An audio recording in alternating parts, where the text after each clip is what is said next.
Pre-examination, how many questions? 15, or let's say on an average 17-18 questions are being asked, and of course, like that's around 17 to 18%. So whatever the core areas you do have in your pre-examination, you all can see that around 16-17 questions are being asked in the pre-examination. So that's the weightage of it. And then when it comes to mains examination, now what is the weightage of history? कितने questions आते हैं?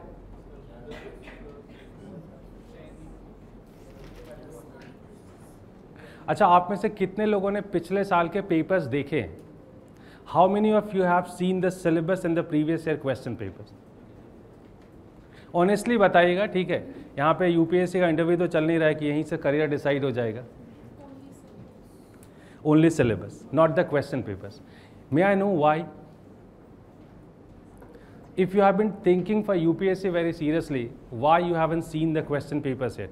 ठीक है, दो चीज़ें मैं बहुत साफ कर देता हूँ. आपको ऑलरेडी बहुत भाषण मिल गया होगा, ठीक है, और मैं बिल्कुल मूड में नहीं हूँ कि मैं कोई भाषण दूँ यहाँ पे. But I always use to say one thing, enlightenment is very important for your selection in UPSC. Now what is this enlightenment? Most of you, like what is the basic way of preparing? Like one day you decided that you have to go for UPSC preparation, ठीक है. अब हो सकता है आपको सपने में आया, आपने कुछ वीडियोस देख लिए, कुछ भी हो, आप एकदम सडनली काफ़ी मोटिवेटेड हो गए कि अभी हमको UPSC लिखना है, और अगले दिन से क्या, अगले दिन से NCERTs पढ़ा जाता है ना. आपने NCERTs उठाया और आपने NCERTs पढ़ना शुरू कर दिया. हर कोई वही कर रहा है, NCERTs पढ़ रहे हैं. आप अलग कैसे हैं? आपको क्यों लगता है कि आप उस 1000 की नंबर्स में आ जाएंगे और you'll secure any rank within that 1000? Why do you think so? And that's the reason, because of what I always used to say, that self-enlightenment is very important, that you might have studied even in Buddhism also, which is called as enlightenment. What is enlightenment? Like most of you do not try to understand what exactly UPSC is.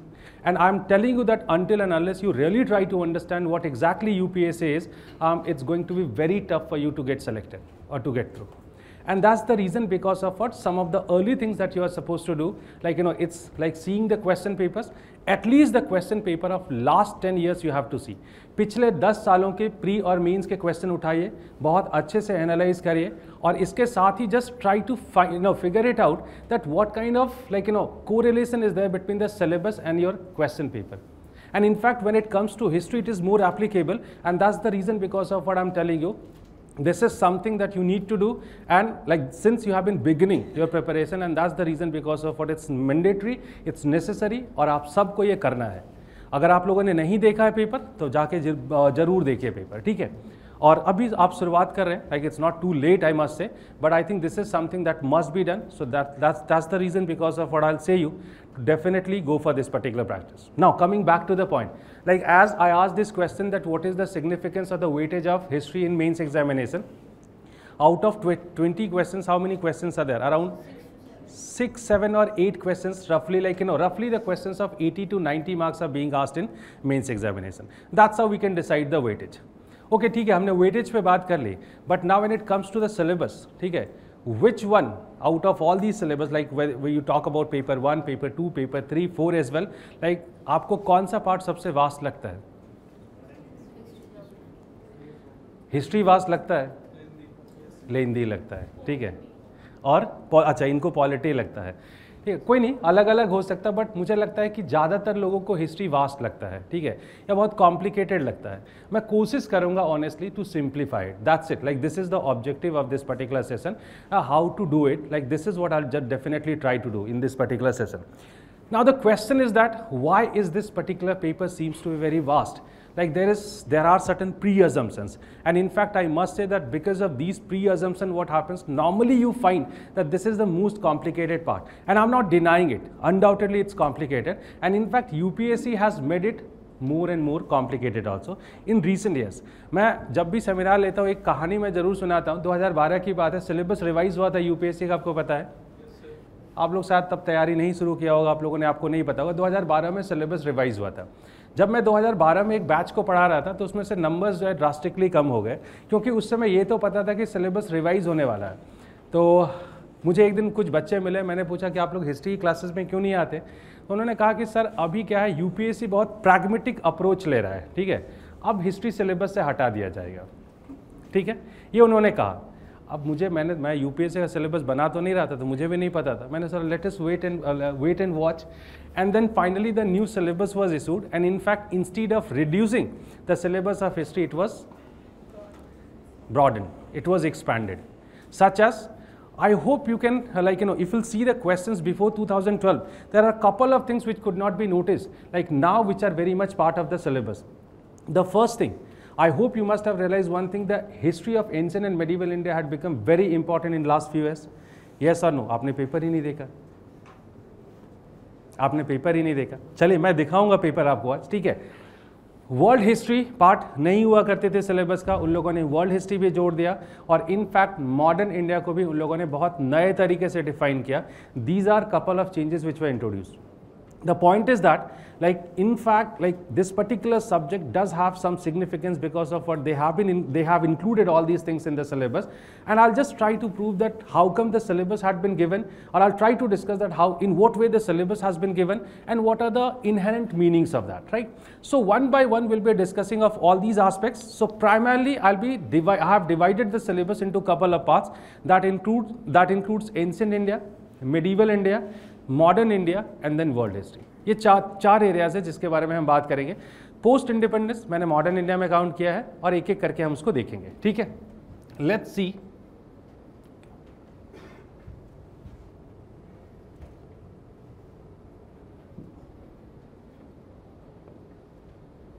Okay, this is the syllabus. This is the syllabus. Now look at the syllabus. I'll first discuss about the complications which are there, and then only I'll try to go for the simplification of this. So when it comes to the pre-syllabus, what is given in the pre-syllabus? History of India and Indian national movement. There are two things which are included in the pre-syllabus. That's it. This is what has been given in your syllabus: history of India and Indian national movement. Now the moment it is said history of India, how can you decode it? आप इसको कैसे decode करेंगे? Ancient, medieval and modern India. Very nice. ठीक है. So when it comes to decoding of this, now it becomes ancient,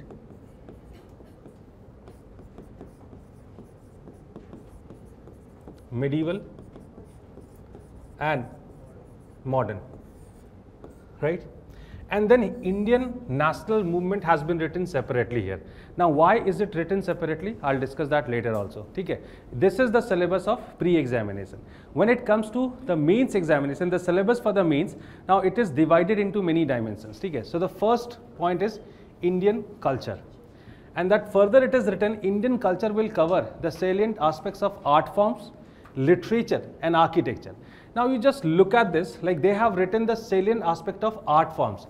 Now there might be many art forms. There is no limitation of art forms because anything may be included in this art form. But at the same time, what they have done, they have given certain terms, literature, architecture, from the ancient to the modern times. तो उन लोगों ने थोड़ी simplification करके आप लोगों को दिया है कि आप देखते हैं कि लिटरेचर और आर्किटेक्चर दो चीज़ें हैं जो उन्होंने प्रिसाइजली मेंशन की है, और फिर बाकी के लिए उन्होंने सिर्फ क्या लिखा है? Art forms. That's what they have written, right? Okay, then it comes to modern Indian history. Of course, this is the most important area. So in modern Indian history, you can find that the modern Indian history from about the middle of 18th century until the present, significant events, personalities and issues. Now, if I'll ask this question to you guys, they could have only written modern Indian history.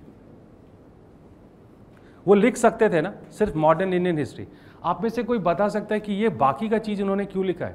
Why they have written this rest of the things when they could have? This particular point. What particular point? The events that happen. Have a deep understanding of that. Deep understanding of what? Can you tell me? Here it's written from about the middle of 18th century until present. That's one thing. So it is deciding what? It is deciding time, right? And rest, significant events, personalities and issues, right? ये फिर मैं आपको बाद में decode करके बताऊंगा कि क्यों ये चीज उन्होंने लिखी है. Then moving to the next one. Third, the freedom struggle, its various stages and important contributions from different parts of the country.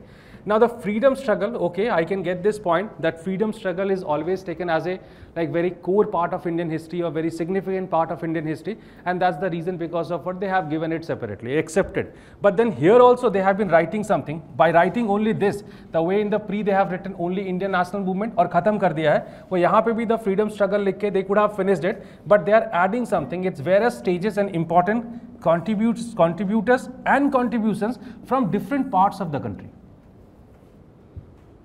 From different parts of the country.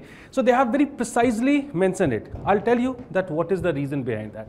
Okay, moving next, post-independence. So in the post-independence, again they have written the consolidation and reorganization within the country. So there are two terms they have highlighted, the consolidation and the reorganization, right? And finally, the history of world. Now this is the most complicated area. Why it's complicated? Because they have given a huge syllabus, but when it comes to the questions, how many questions are being asked? I think in last few years, like they have stopped asking the questions. और एक दो अगर पूछते भी है तो modern India से link करके पूछते हैं, तो it is the most complicated area. यहाँ पे इन्होंने क्या किया, will include events from 18th century such as industrial revolution, world wars, redrawal of national boundaries, colonization, decolonization, the political philosophies like communism, capitalism, socialism, right? This is what they have given. So I think they have already decoded the syllabus. इसमें से थोड़ी चीज़ें हमें अपने लिए निकालनी है और समझना है कि क्या पूछेंगे यूपीएससी वाले, और जब आपको ये समझ में आता है कि क्या पूछेंगे तो आई थिंक आपका रास्ता आसान हो जाता है. देखिए, मोरल ऑफ द स्टोरी, ये सब देखने के बाद पढ़ना आपको एंशिएंट हिस्ट्री भी है, मिडीवल इंडियन हिस्ट्री भी है, मॉडर्न भी पढ़ना है, फ्रीडम स्ट्रगल अलग से भी पढ़ना है, और इसके साथ आपको वर्ल्ड हिस्ट्री और पोस्ट इंडिपेंडेंस, ये सारा एरिया आपको कवर करना है. This is the core. Now just tell me honestly, is it possible for you to cover all these areas in the same way the way you have been reading the modern India? Let's say हम history में ही comparison करते हैं. आप जिस तरीके से modern India करते हैं, क्या उसी तरीके से पॉसिबल है कि आप एंशिएंट और मिडीवल भी करें? प्रैक्टिकली पॉसिबल है? नहीं. तो फिर हम इसको सिंप्लीफाई कैसे करेंगे? आपको सिलेबस तो उन लोगों ने बहुत बड़ा करके, बहुत इनलार्ज करके दे दिया है, तो इसको हम छोटा कैसे करेंगे? Let's say I just told you that now the questions are being asked from ancient India. That's true. And in fact, I haven't included the art and culture separately because UPSC also does not write anywhere that they have been asking the questions from art and culture. Only in the mains you can find that precisely certain questions are being asked on art and culture. But ठीक है, उन लोगों ने separately नहीं दिया, हम भी उसको उसी तरीके से डील करेंगे. अब सवाल है कि ये सिलेबस है, इस सिलेबस को सबसे पहले दो चीज़ें यहाँ पे जरूरी है जो आपको करना है. And what are those things, two things which are very important. The first thing, the decoding of the syllabus, decoding. And the second thing, the second thing we have to understand that what are the areas which are important, because the whole history we cannot read. Important areas, ये दो चीज़ें करनी है हमें. और आप अगर मतलब it's not very important that whether you have been attending classes और नॉट, आप क्लास करते हैं या नहीं करते हैं, उसके अलावा भी अगर आप सीरियसली अगर प्रिपेयर कर रहे हैं तो आई थिंक ये दो चीज़ आपको करनी चाहिए. बिकॉज अगर ये दो चीज़ आप खुद से नहीं करते तो फिर will be definitely stuck in a problem. And as one thing is pretty sure that this area cannot be ignored. Why it cannot be ignored? Because like I have already told you the weightage. I think without preparing history, at least this is sure that you cannot clear the pre-examination. Pre के लिए तो चाहिए. अब mains में भी यार अगर 80 marks के क्वेश्चंस आ रहे हैं तो आप चलो बहुत ख़राब भी प्रिपेयर करके जाओगे तब भी will be expecting at least 30 to 40 ना out of these 80 marks. How can you ignore these many marks? So आप इग्नोर तो नहीं कर सकते क्योंकि प्री में भी आप 1 या 2 नंबर की सिग्निफिकेंस समझते हैं और मेंस में वो लोग समझते हैं जिनको 1 या 2 मार्क्स से जो है रैंक नीचे मिलता है या फिर सिलेक्शन नहीं होता है, तो वो लोग समझते हैं उसके सिग्निफिकेंस. तो यही वजह है कि हमको इसको ठीक से देखना पड़ेगा. तो let's first try to talk about the decoding of the syllabus, right? So the first thing is given the history of India in Indian history of India and Indian national movement. इसको हम कैसे decode करेंगे? So when it comes to history of India, let's say when it comes to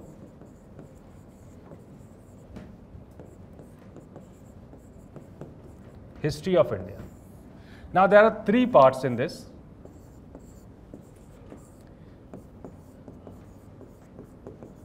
Ancient,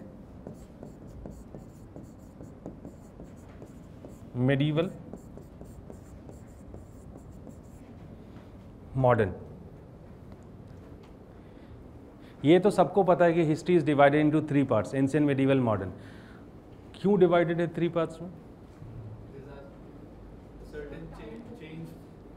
that occurred between that period. Very nice, very nice.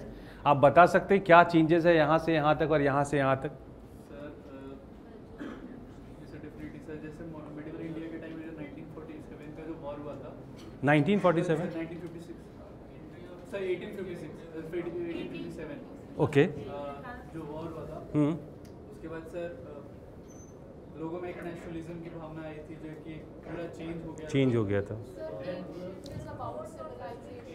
Just a second, yes. और medieval में हम uncivilised हो गए? नहीं। अच्छा, फिर ये तो आप कंटेंट बता रही हैं, ठीक है, आप बताइए। और जहां पे इस्लाम नहीं जाता वहां पे मेडिवल पीरियड नहीं आया होगा? Do you really think that only Indian history is divided into ancient, medieval and modern, and the whole history has been divided into ancient, medieval and modern? पूरी दुनिया की इतिहास जो है वो इसी 3 फॉर्म्स में डिवाइडेड है, इसी 3 पार्ट्स में। और कोई कुछ बता सकता है? आप देखिए बहुत बेसिक चीज़ें हैं जो आप सोचते नहीं हैं। फोर्स ऑफ हिस्ट्री, आप बड़ी बड़ी बातें कर रही, मैं डर गया अभी, ठीक है। क्या बताइए कौन से फोर्सेस चेंज हो गए थे? आप लोग बहुत इवेंट के फॉर्म्स में सोचते हैं हिस्ट्री को, ये सबसे बड़ी प्रॉब्लम है आप लोगों के साथ। हाँ सर, पैटर्न चेंज, बहुत अच्छा। आप like see has used a word transition, ठीक है। Why don't you understand? आपको लगता है कि हम शुरुआत से ऐसे ही थे क्या? ऐसे ही जीन्स वीन्स पहन के बैठते थे क्लासरूम में, बहुत सारे ऐसे मॉडर्न डिजिटल चीज़ें रखी हुई थी? ऐसा तो नहीं था ना? नहीं था। देखो किसी ने तो माना मेरी बात, ऐसा नहीं था। Thank you for admitting my thing, ठीक है। एंशिएंट से लेकर मिडिवल और मिडिवल से लेकर मॉडर्न तक there are certain structural changes in the society, right? And on the basis of these transformation and the structural changes we call it different period, right? So when we entered from ancient to medieval, there are certain things which got drastically changed, such as the most important change which has happened in the medieval times. It was the entry of feudalism. I think most of you have heard at least this word feudalism. तो feudalism की जो entry है ना, वो कहते हैं कि वो लेके आता है medievalism, right? So feudalism is the most important thing. आप शायद अभी नहीं समझते होंगे, कोई बड़ी बात नहीं है, ठीक है। Of course you if you have heard this term, that's also like very good that you have heard the term feudalism. Ancient से जब हम मेडिवल में एंटर करते हैं तो कुछ स्ट्रक्चरल चेंजेस होती है सोसाइटी में। और फ्यूडलिज्म जो है, ठीक है, अगर आपको लगता है कि फ्यूडल, आप ऐसे समझ लीजिए, ठीक है। यूजुअली अगर मैं आपसे पूछूंगा कि सोसाइटी में कितने एस्पेक्ट्स होते हैं, what are the aspects in the society, आप एक सोसाइटी को कुछ डायमेंशंस में देखना चाहते हैं तो कौन कौन से डायमेंशंस हो सकते हैं? सोशल, इकोनॉमिक, वेरी नाइस, और कल्चरल, वेरी गुड,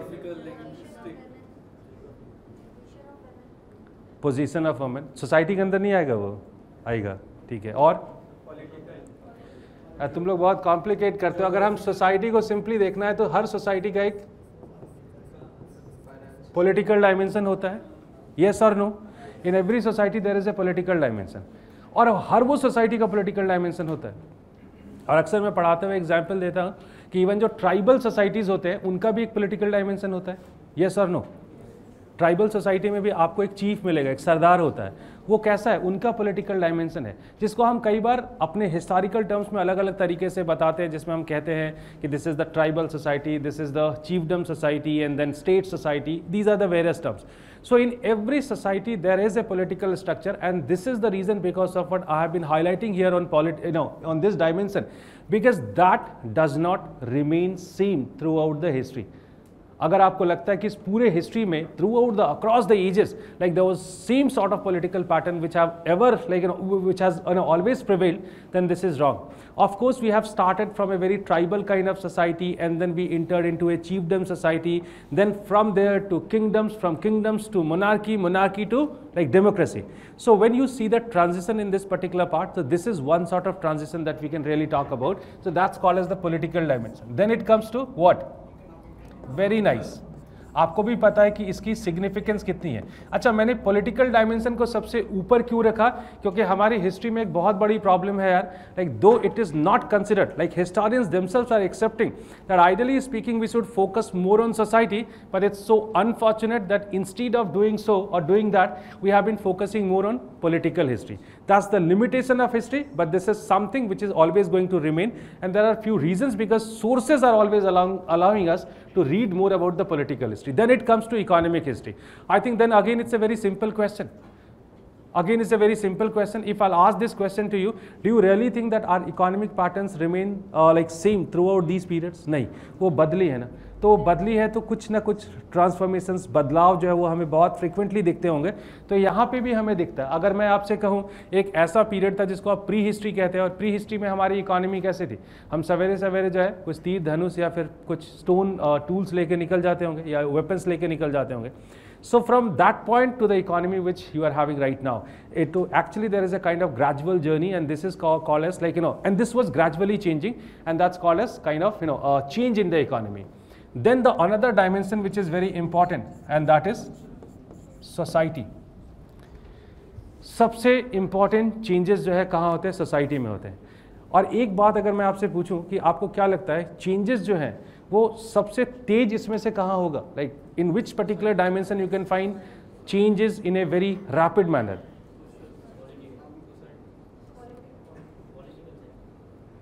कहाँ होगा? पॉलिटिकल में होगा, डायमेंशन में होगा, या पॉलिटिकल डोमेन में होगा, इकोनॉमिक डोमेन में होगा, या सोशल डोमेन पे होगा?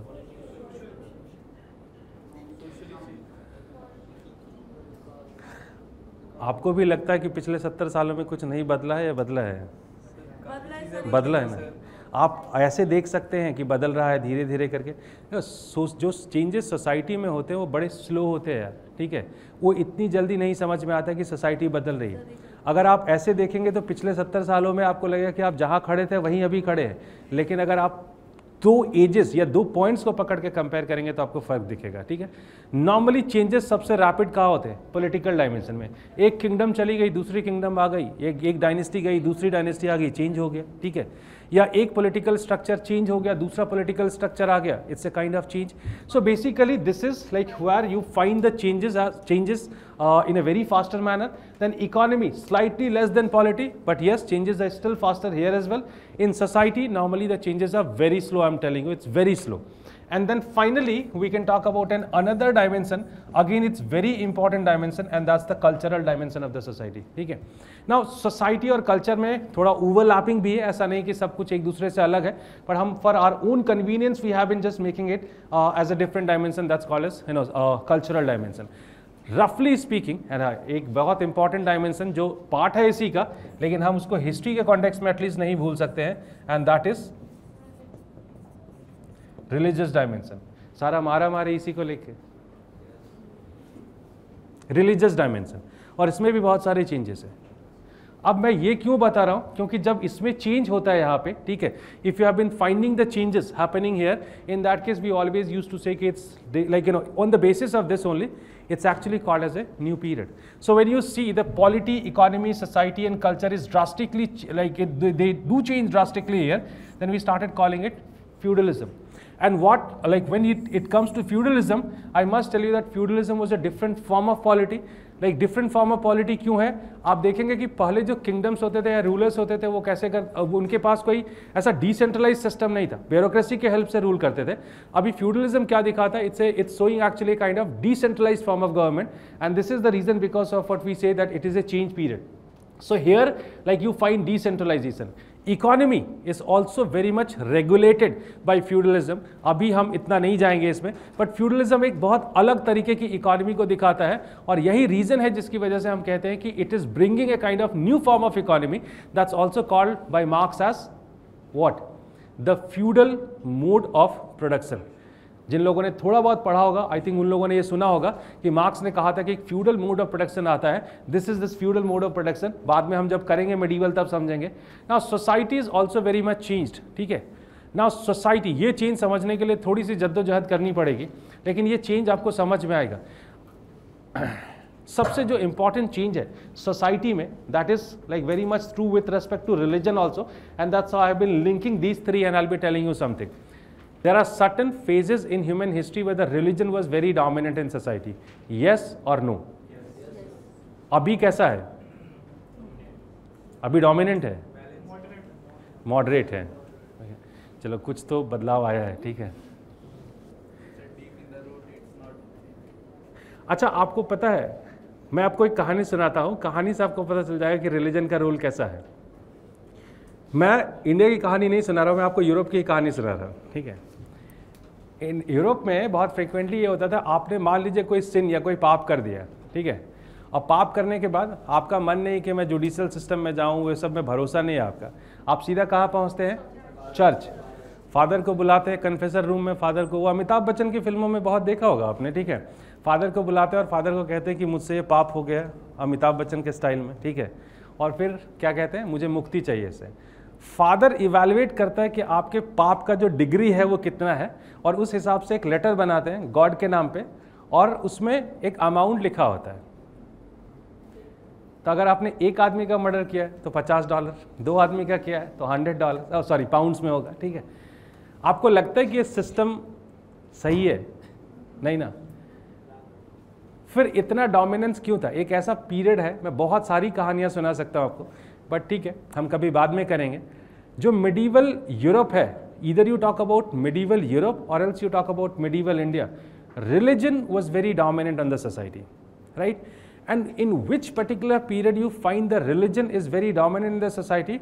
The moment you find that religion was religion was manipulating the politics and then society or the values of society, that was the period when the religion was very dominant. You know, most of the decisions were basically getting approved from the churches or let's say any religious institution, and then only it was applicable to the society. आपको लगता है कि हम अभी भी उसी phase में हैं? बिल्कुल भी नहीं, ठीक है। मैं आपको एक मेजर ट्रांजिशन बताता हूं। अगर आप मिडीवल की बात कर रहे हैं तो वहां पे रिलीजन जो है वो पब्लिक स्पेस पे है। Try to understand my point. Religion is present in the public space, and right now where exactly the religion is present? कहां पे है? आपको लगता है कि अभी भी रिलीजन, आप शायद मेरा पब्लिक स्पेस वाली बात आप समझ नहीं पाए। अच्छा, आप ये बताइए, क्या आपको कोई हर दिन बताता कि आज सवेरे उठ के मंदिर जाओगे या मस्जिद जाओगे? कोई नहीं बताता ना। आप सब कोई ना कोई रिलीजन फॉलो करते हैं और कोई आपको रेगुलेट नहीं करता है। वो आपका कौन तय करता है? वो आप self, you are deciding itself. Try to get my point. It's a very different kind of situation when religion is not there in the public space, it is there in the private space. आप तय करते हैं in which way you need to follow your religion, that is being decided by you only, nobody else is deciding, and that's a kind of major चीज। जब आप ancient से medieval में आते हैं तो रिलीजन पब्लिक स्पेस पे आता है, आप मिडीवल से वापस मॉडर्न में आते हैं, फिर क्या होता है? रिलीजन फिर से प्राइवेट स्पेस में आता है, जहां पे आप ये तय करते हैं कि आपको कैसे अपना रिलीजन फॉलो करना है। तो ये जो फेज है जिसको आप मिडीवल कहते हैं, इस पीरियड में रिलीजन बहुत ज्यादा कहां पे है? पब्लिक स्पेस पे है। That's the significance of like this particular era. And in fact the moment the religion is there in the public space, you all can understand कि there are several things which are being decided by the religion. ठीक है, अभी हम इतना नहीं जाएंगे, but इतना मैं बता रहा हूं। And it's not true for any particular society, rather it's true for every society. आपको मैं इतना अगर पूछूं कि मिडीवल पार्ट में, ठीक है, इंडिया की अगर आप बात करें तो आपको कुछ खास मूवमेंट्स दिखते हैं क्या इंडिया में मिडीवल पीरियड में? अभी कोई बता भी रहता है, there are certain movements in the medieval part, that's bhakti movement. आपको पता है भक्ति मूवमेंट का कोर क्या है? नहीं, रिलीजन तो है। क्या बताता है भक्ति मूवमेंट? अब कभी आपको कभी सोच के देखा है? आप इतना तो जानते होगा ना, कबीर का नाम सुना होगा, गुरु नानक का नाम सुना होगा, आपने रविदास का नाम सुना होगा। क्या बताता है भक्ति मूवमेंट आपको?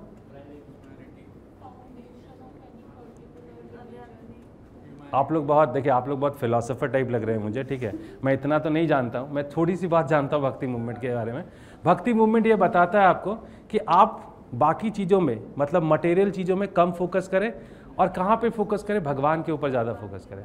किसी तरीके से सर्वाइवल के लाइक अर्न कर लीजिए आप, और उसके बाद क्या करिए?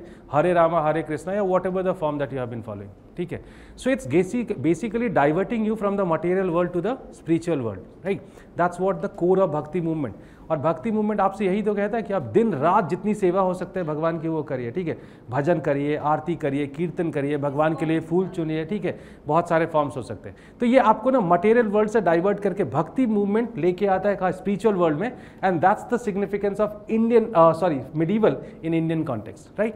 सो it happen across the regions in the world, so that's how it's called as medieval, right? So basically this medieval is bringing, like, you know, from ancient to this feudalism is bringing from ancient to medieval. Now the next question, how come we are coming from medieval to modern? उसमें क्या होता है, modern में क्या होता है, modern मतलब क्या होता है?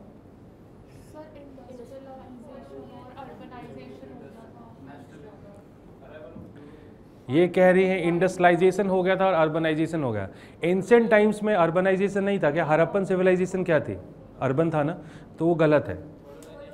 सॉरी, कॉलोनाइजेशन आप कह रहे हैं, ठीक है। तो यूरोप का कॉलोनाइजेशन नहीं हुआ तो यूरोप कभी मॉडर्न नहीं आया, मॉडर्न नहीं बना क्या? सॉरी, डोमिनेट थी पॉलिटिकली। अच्छा छोड़ दो यार, ये सब छोड़ दो, मैं इतना पूछ रहा हूँ, छोड़ो आप लोग मत, अब दिमाग पे इतना जोर मत डालो, मुझे एक्सीडेंट होने के चांसेस लग रहे हैं। मॉडर्न का क्या मतलब होता है ये बता दो, छोड़ दो हिस्ट्री, अब you just tell me the what is the meaning of modern. ये कह रहे हैं लेटेस्ट और न्यू, तो फिर जो है हम पहले वाले को छोड़ दे, फिर अभी लेटेस्ट वाले को रख ले, लेकिन मॉडर्न में तो पूछ लेते हैं यार वो लोग, 18वीं सेंचुरी से भी पूछ लेते हैं वो लोग, फिर क्या करें उसका हम? इनलाइटनमेंट किसने कहा? पीछे से आवाज आई कि ना, आपने कहा इनलाइटनमेंट, और क्या था इनलाइटनमेंट? ये तो बड़ी बड़ी बातें कर रहे हैं आप तो। हाँ, आप जो कह रहे हैं उसको रिफाइंड शब्दों में क्या कहेंगे? आप लोग अभी भी थोड़ा कंफ्यूज्ड हैं। डेमोक्रेसी किसने कहा? अच्छा बहुत बढ़िया, और बताइए। सॉरी, हाँ हाँ बिल्कुल,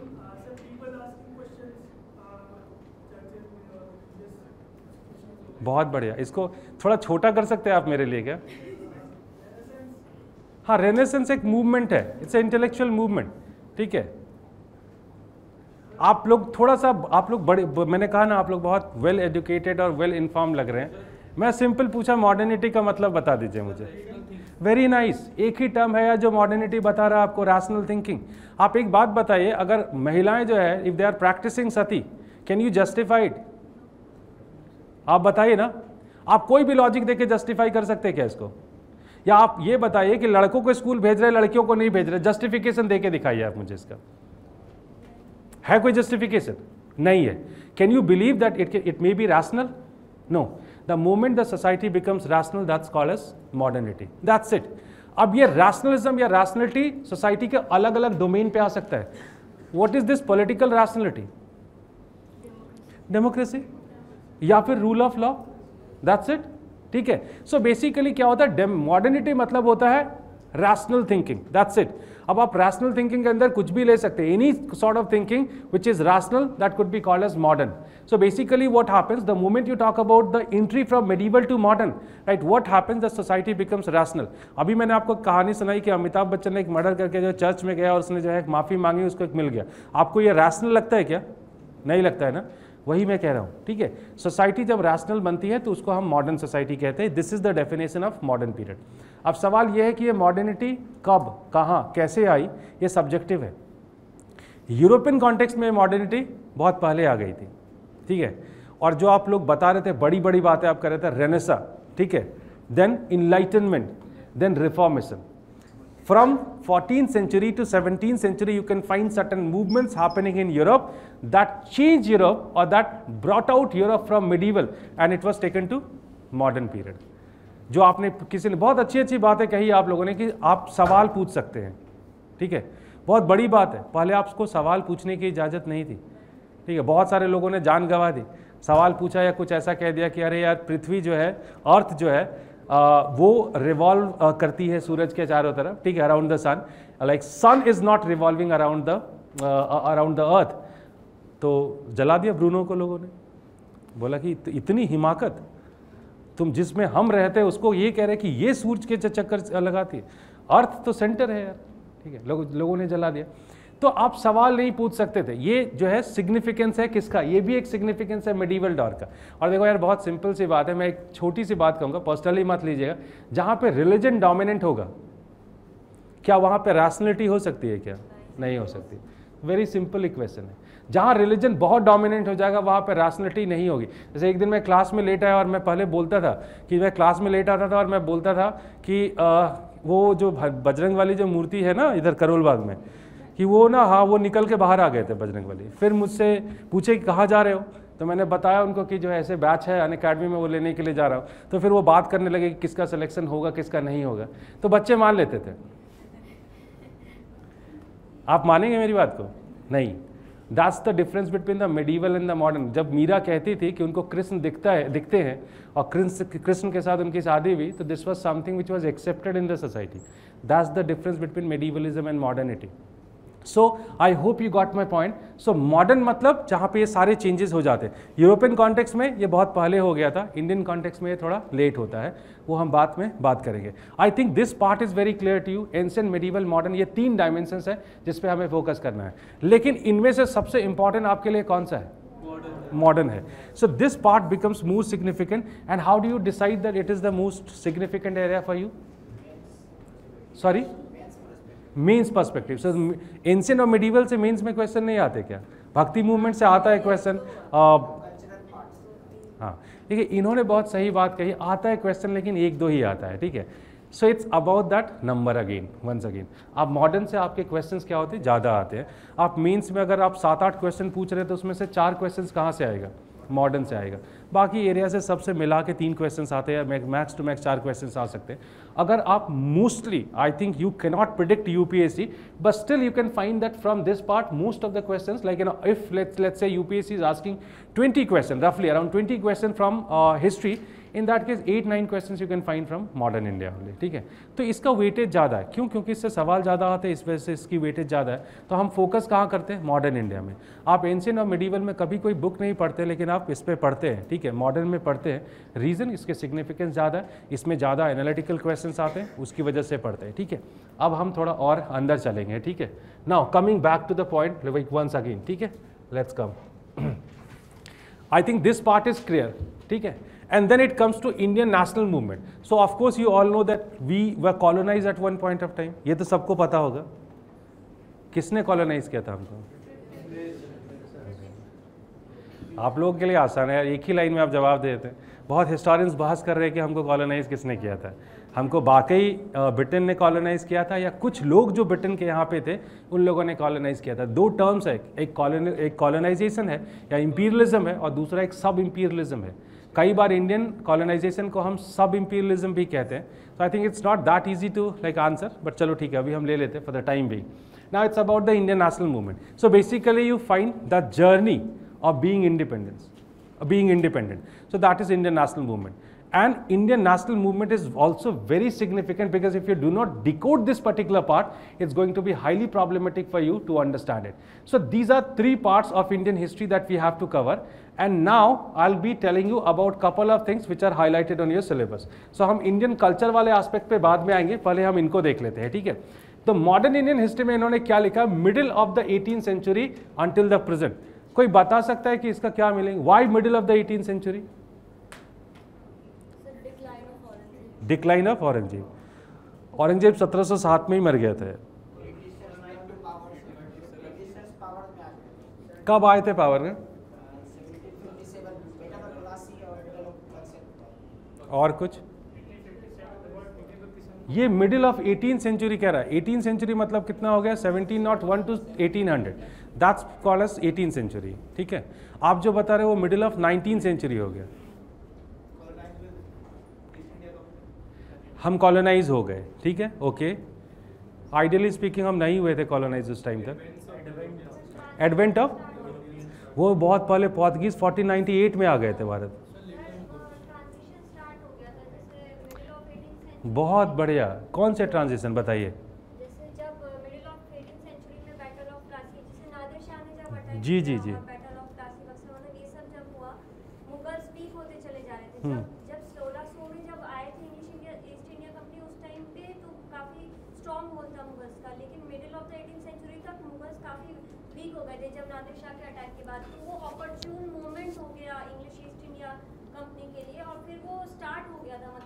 ठीक है, इन्होंने वर्ड बहुत अच्छा पकड़ा बट अनफॉर्चुनेटली सही से डिफाइन नहीं कर पाई। मैं बाकी उनका काम पूरा कर देता हूँ। मैंने अभी तो कहा यार मॉडर्निटी मतलब क्या है? कुछ ट्रांजिशन। तो आप उस पर्सपेक्टिव में सोच के देखिए ना, क्या ट्रांजिशंस होंगे। प्रॉब्लम क्या है? The moment it comes to the beginning of modernity in India और the modern period in India, even the historians are not having the consensus. आपको पता है जब बिपिन चंद्र अपनी किताब लिखते हैं तो उनके हिसाब से 1857 पहली वो इवेंट है जहाँ से हम मॉडर्न स्टार्ट कर सकते हैं। तो बिपिन चंद्र के लिए सबसे सिग्निफिकेंट या तो सोशल रिफॉर्मेशन मूवमेंट है first half of 19th century और the middle of 19th century. From there like he starts the modern India. When you read the book of Sumit Sarkar, उनकी मॉडर्निटी कहाँ से शुरू होती है पता है? कांग्रेस के फॉर्मेशन से 1885। तो हर वो हिस्टोरियंस अलग अलग तरीके से डिफाइन करते हैं मॉडर्निटी को। अब हम हिस्टोरियंस तो नहीं, हम अपने लिए कॉमन अपना जो है एक वो बनाएंगे, ठीक है, एक डेफिनेशन बनाएंगे। अब ये कॉमन डेफिनेशन क्या है? I just told you the transition. Transition where? Transition in the field of polity, economy, society and culture. Got it? अच्छा, दूसरी एक बात बताइए, आपको वाकई ऐसा लगता है कि एक रात हम सोए मेडिवल में होंगे और जगह मॉडर्न में होंगे? सोए होंगे धोती या पजामा पहन के, उठे होंगे तो जीन्स वीन्स जो है रगड़ जीन्स और फटी हुई जीन्स और टाइट टी शर्ट, ऐसा कुछ होगा? ऐसा तो नहीं होगा ना, नहीं। अच्छा, मॉडर्निटी का मतलब कभी मत सोचे it's about the clothes and all, ठीक है? It's never about clothes, it's all about the way of thinking. तो हमेशा एक धोती पहनने वाला आदमी भी मॉडर्न हो सकता है, ठीक है? बहुत हद तक पॉसिबिलिटी है इसकी। So it's all about transition. हम महात्मा गांधी के बारे में बाद में बात करेंगे यार, दुखती रग मत छेड़ो, ठीक है? तो आप समझ रहे ना, इट्स अबाउट ट्रांजिशन। अब सवाल है ट्रांजिशन कैसे हम देख सकते हैं। So you remember like in various fields you can find the changes were happening, such as when you talk about the field of polity, you remember various acts were passed by British Parliament, such as Regulating Act, Pitt's India Act, so on. ये acts क्या थे? ये acts एक political transition को दिखाता है, ठीक है? These acts are showing the political transition. Earlier what happened? Let's say Aurangzeb is ruling, और औरंगजेब एक दिन अचानक औरंगजेब के सामने ये आ गए, बोले यार मुझे इसकी शक्ल पसंद नहीं आई, इसको हाथी के पैर के नीचे कुचलवा दो। औरंगजेब है यार, कुछ भी हो सकता है, ठीक है? कोई रोक सकता है उनको? आज की डेट में ये हो सकता है? नहीं हो सकता। क्यों? क्या फर्क है आज की डेट में और उस डेट में? क्या फर्क है? There is a rule of law, that's the major difference.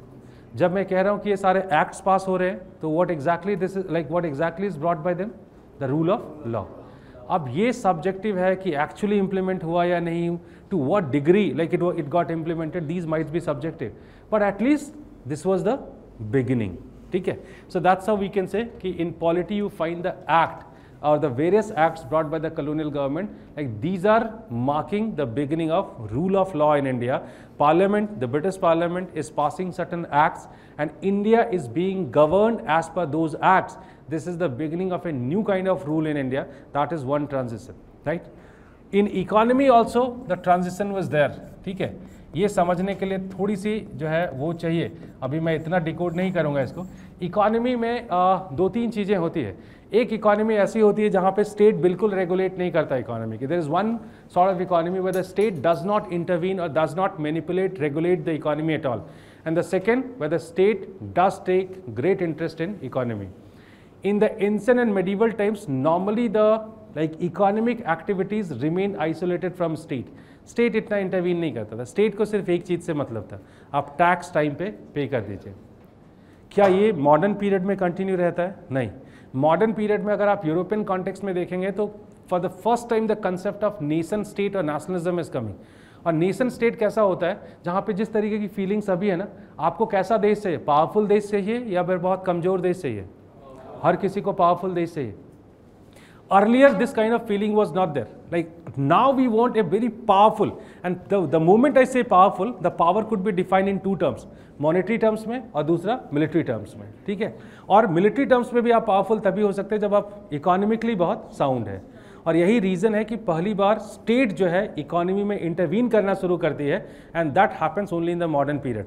So in Europe the concept of nation states were coming much earlier, but in India it started happening only once the colonial, the company is coming into the power. Ultimately that company, British East India Company, was merely a trading body, and this is the reason by misusing their political powers they started taking benefits were in economy. So the moment like they had been utilizing or misusing their power to take benefits in economy, so that's how we can say in economy for the first time the state intervention had started, and that's marking the beginning of modernity. Then it comes to the third important aspect, and that's society.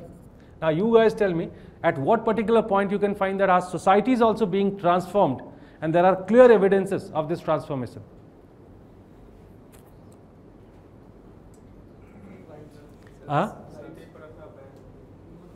Human rights, आपने क्या कहा? सती प्रथा ban कर दिया. I think हम ऐसा नहीं कह सकते कि social reformation is movement. Social reformation movement is marking that transformation in society. When Raja Ram Mohan Roy is talking about banning sati, or he had been requesting the colonial rule to ban sati, what exactly or how exactly it was? Like, this person is considered to be the first modern person in India. क्यों? क्योंकि वो सबसे पहले modernity की बात करते हैं. वो बोलते हैं यार ये जस्टिफाइड नहीं है. या फिर ईश्वरचंद विद्यासागर ये बोलते हैं कि कोई अगर विडो, मतलब if somebody has become widow, in that case he does have all the rights to remarry once again. और आप विडोहुड की प्रॉब्लम शायद अभी आप उतना नहीं समझते क्योंकि हमारे पास केसेस उतने वैसे नहीं हैं. विडोहुड एक बहुत बड़ी प्रॉब्लम होती थी. मुझे लगता है सती से ज़्यादा बड़ी प्रॉब्लम होती थी. क्यों? क्योंकि एक बार जो है अगर कोई लड़की विडो हो गई, और जब the moment I am saying लड़की विडो हो गई, तो उसकी बहुत पॉसिबिलिटीज़ है कि छोटी सी बच्ची जो है वो विडो हो गई, क्योंकि चाइल्ड मैरिजेस थे. और मोर्टेलिटी रेट किस में ज़्यादा होता है? बच्चों में ज़्यादा होता है. तो बहुत हाई पॉसिबिलिटी थी कि बहुत कम एज की लड़कियां, 6 साल 7 साल की लड़कियां विडो हो जाती थी. और उसके बाद जो लाइफ होता था विडोहुड का, वो बहुत ख़राब होता था यार. ठीक है, आपको बंगाल की तरफ आप जाएंगे तो अभी भी ऐसी चीज़ें देखने को मिलती है जहाँ पे you can not participate in any festival, like you are not suppose to eat or consume some spicy and interesting foods. ठीक है, आप सफ़ेद साड़ी पहनना है, आपको हेयर सेव करके रखना है, you can not eat non veg. These restriction still you can find in the Bengal. Like अब तो बहुत साल से मैं नहीं रहता हूँ, ठीक है, बट ये सारी चीज़ें आपको देखने को मिलेंगी. तो विडोहुड यार बहुत बड़ी प्रॉब्लम थी. ईश्वरचंद विद्यासागर जब कहते हैं कि widowhood is should not be practice in society, और the widows should be remarried, और they should be allowed to remarried, I think this was a kind of great transformation in the society. So we can say that in the first half of 19th century there are so many changes, or the transformations could be noticed in the society. That's a kind of change which is coming here, and this is the period when such a rational society is coming. So as a result of that, what do you see? That now religion is also getting lesser space, and in fact now people are coming out from this bhakti and Sufi movement, and now they have started keeping the religion in their private life or the private domain, and in the public space now religion does not play any very important role. क्योंकि colonial rule कैसा rule जो है वो formally वो कैसी चीज़ें जो है इंट्रोड्यूस करता है? सेक्युलर स्टेट इंट्रोड्यूस करता है. So this is another change. So when it comes to modernity, like there is a period in which India, मतलब from the middle of 18th century, I guess this transition had started. And when it comes to the completion of this, now this is subjective. ये मैं आपके ऊपर छोड़ता हूँ, आप बताइए कि आप मॉडर्न बने या नहीं बने अभी तक, ये आप तय कर लीजिए. मुझे नहीं लगता ऐसा. ठीक है, I think now you got the point. From the middle of 18th century, अब आपको समझ में आया कि उन्होंने क्यों लिखा है ये. Is that clear? Right? So this is the reason they have specified. क्यों होता था? पहले लोग 18th century नहीं पढ़ के जाते थे. उनको लगता था कि मॉडर्निटी कब से शुरू होती है? 19th century से. तो वो 18th century पढ़ते नहीं थे. अब उन लोगों ने लिख के बता दिया आपको कि 18th century आपको पढ़ के जाना है. और क्वेश्चंस भी आते 18th century से. उन्होंने 2-3 साल पहले ही 18th century इकोनॉमी और सोसाइटी पे क्वेश्चन पूछा था. तो this is an important part that you have to like study. And then it comes to the second thing. ठीक है, the freedom struggle. Now this is also a kind of part which has gone through a kind of great change in UPSC itself. Now they have changed the lines. They haven't written only the freedom struggle, they have written its various stages and the important contributions from different parts of country. मैं बहुत detail में नहीं लेके जाऊंगा क्योंकि मैं इसको बताना शुरू किया मैंने तो बहुत टाइम लग जाएगा. हम इसको थोड़ा छोटा करके इसको हम समझने की कोशिश करते हैं. राइट, आपको अभी तक स्कूल में क्या सिखाया गया? दे दी हमें आज़ादी बिना. तो आपको वाकई ऐसा लगता है कि महात्मा गांधी लाठी लेके जिधर से निकलते होंगे उधर से अंग्रेज भाग जाते होंगे? थोड़ा पोर्ट्रेल है ये. ठीक है, कि महात्मा गांधी गॉट अस इंडिपेंडेंस. आप दिल पे हाथ रख के कहिए कि पूरी तरीके से सही हो सकता है क्या? ये नहीं हो सकता है. बट क्या था, अभी मैं इतना पॉलिटिक्स की तरफ नहीं जाऊंगा, क्या पता कुछ हो जाए. ठीक है, तो मैं उधर नहीं जाऊंगा. मैं थोड़ा इसको सिंपल रखता हूँ. देखो, हिस्ट्री राइटिंग जो है वो बदलती रहती है. In the present time the kind of history which is dominant in Indian history, that's called as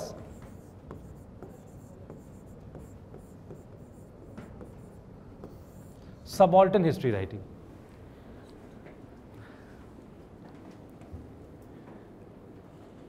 आप में से कितने लोगों ने सुना ये? 1 2 3। आप लोग हिस्ट्री आप लोगों का ऑप्शनल है आप लोगों का? नहीं। फिर कहाँ से सुना है सबाल्टर्न हिस्टोरियोग्राफी? सोशियोलॉजी में। आपने पढ़ा है, बहुत अच्छे। कुछ लोग जानते हैं इसके बारे में, दैट्स रियली गुड। जो लोग नहीं जानते आज जान जाएंगे। सबाल्टर्न हिस्टोरियोग्राफी क्या है?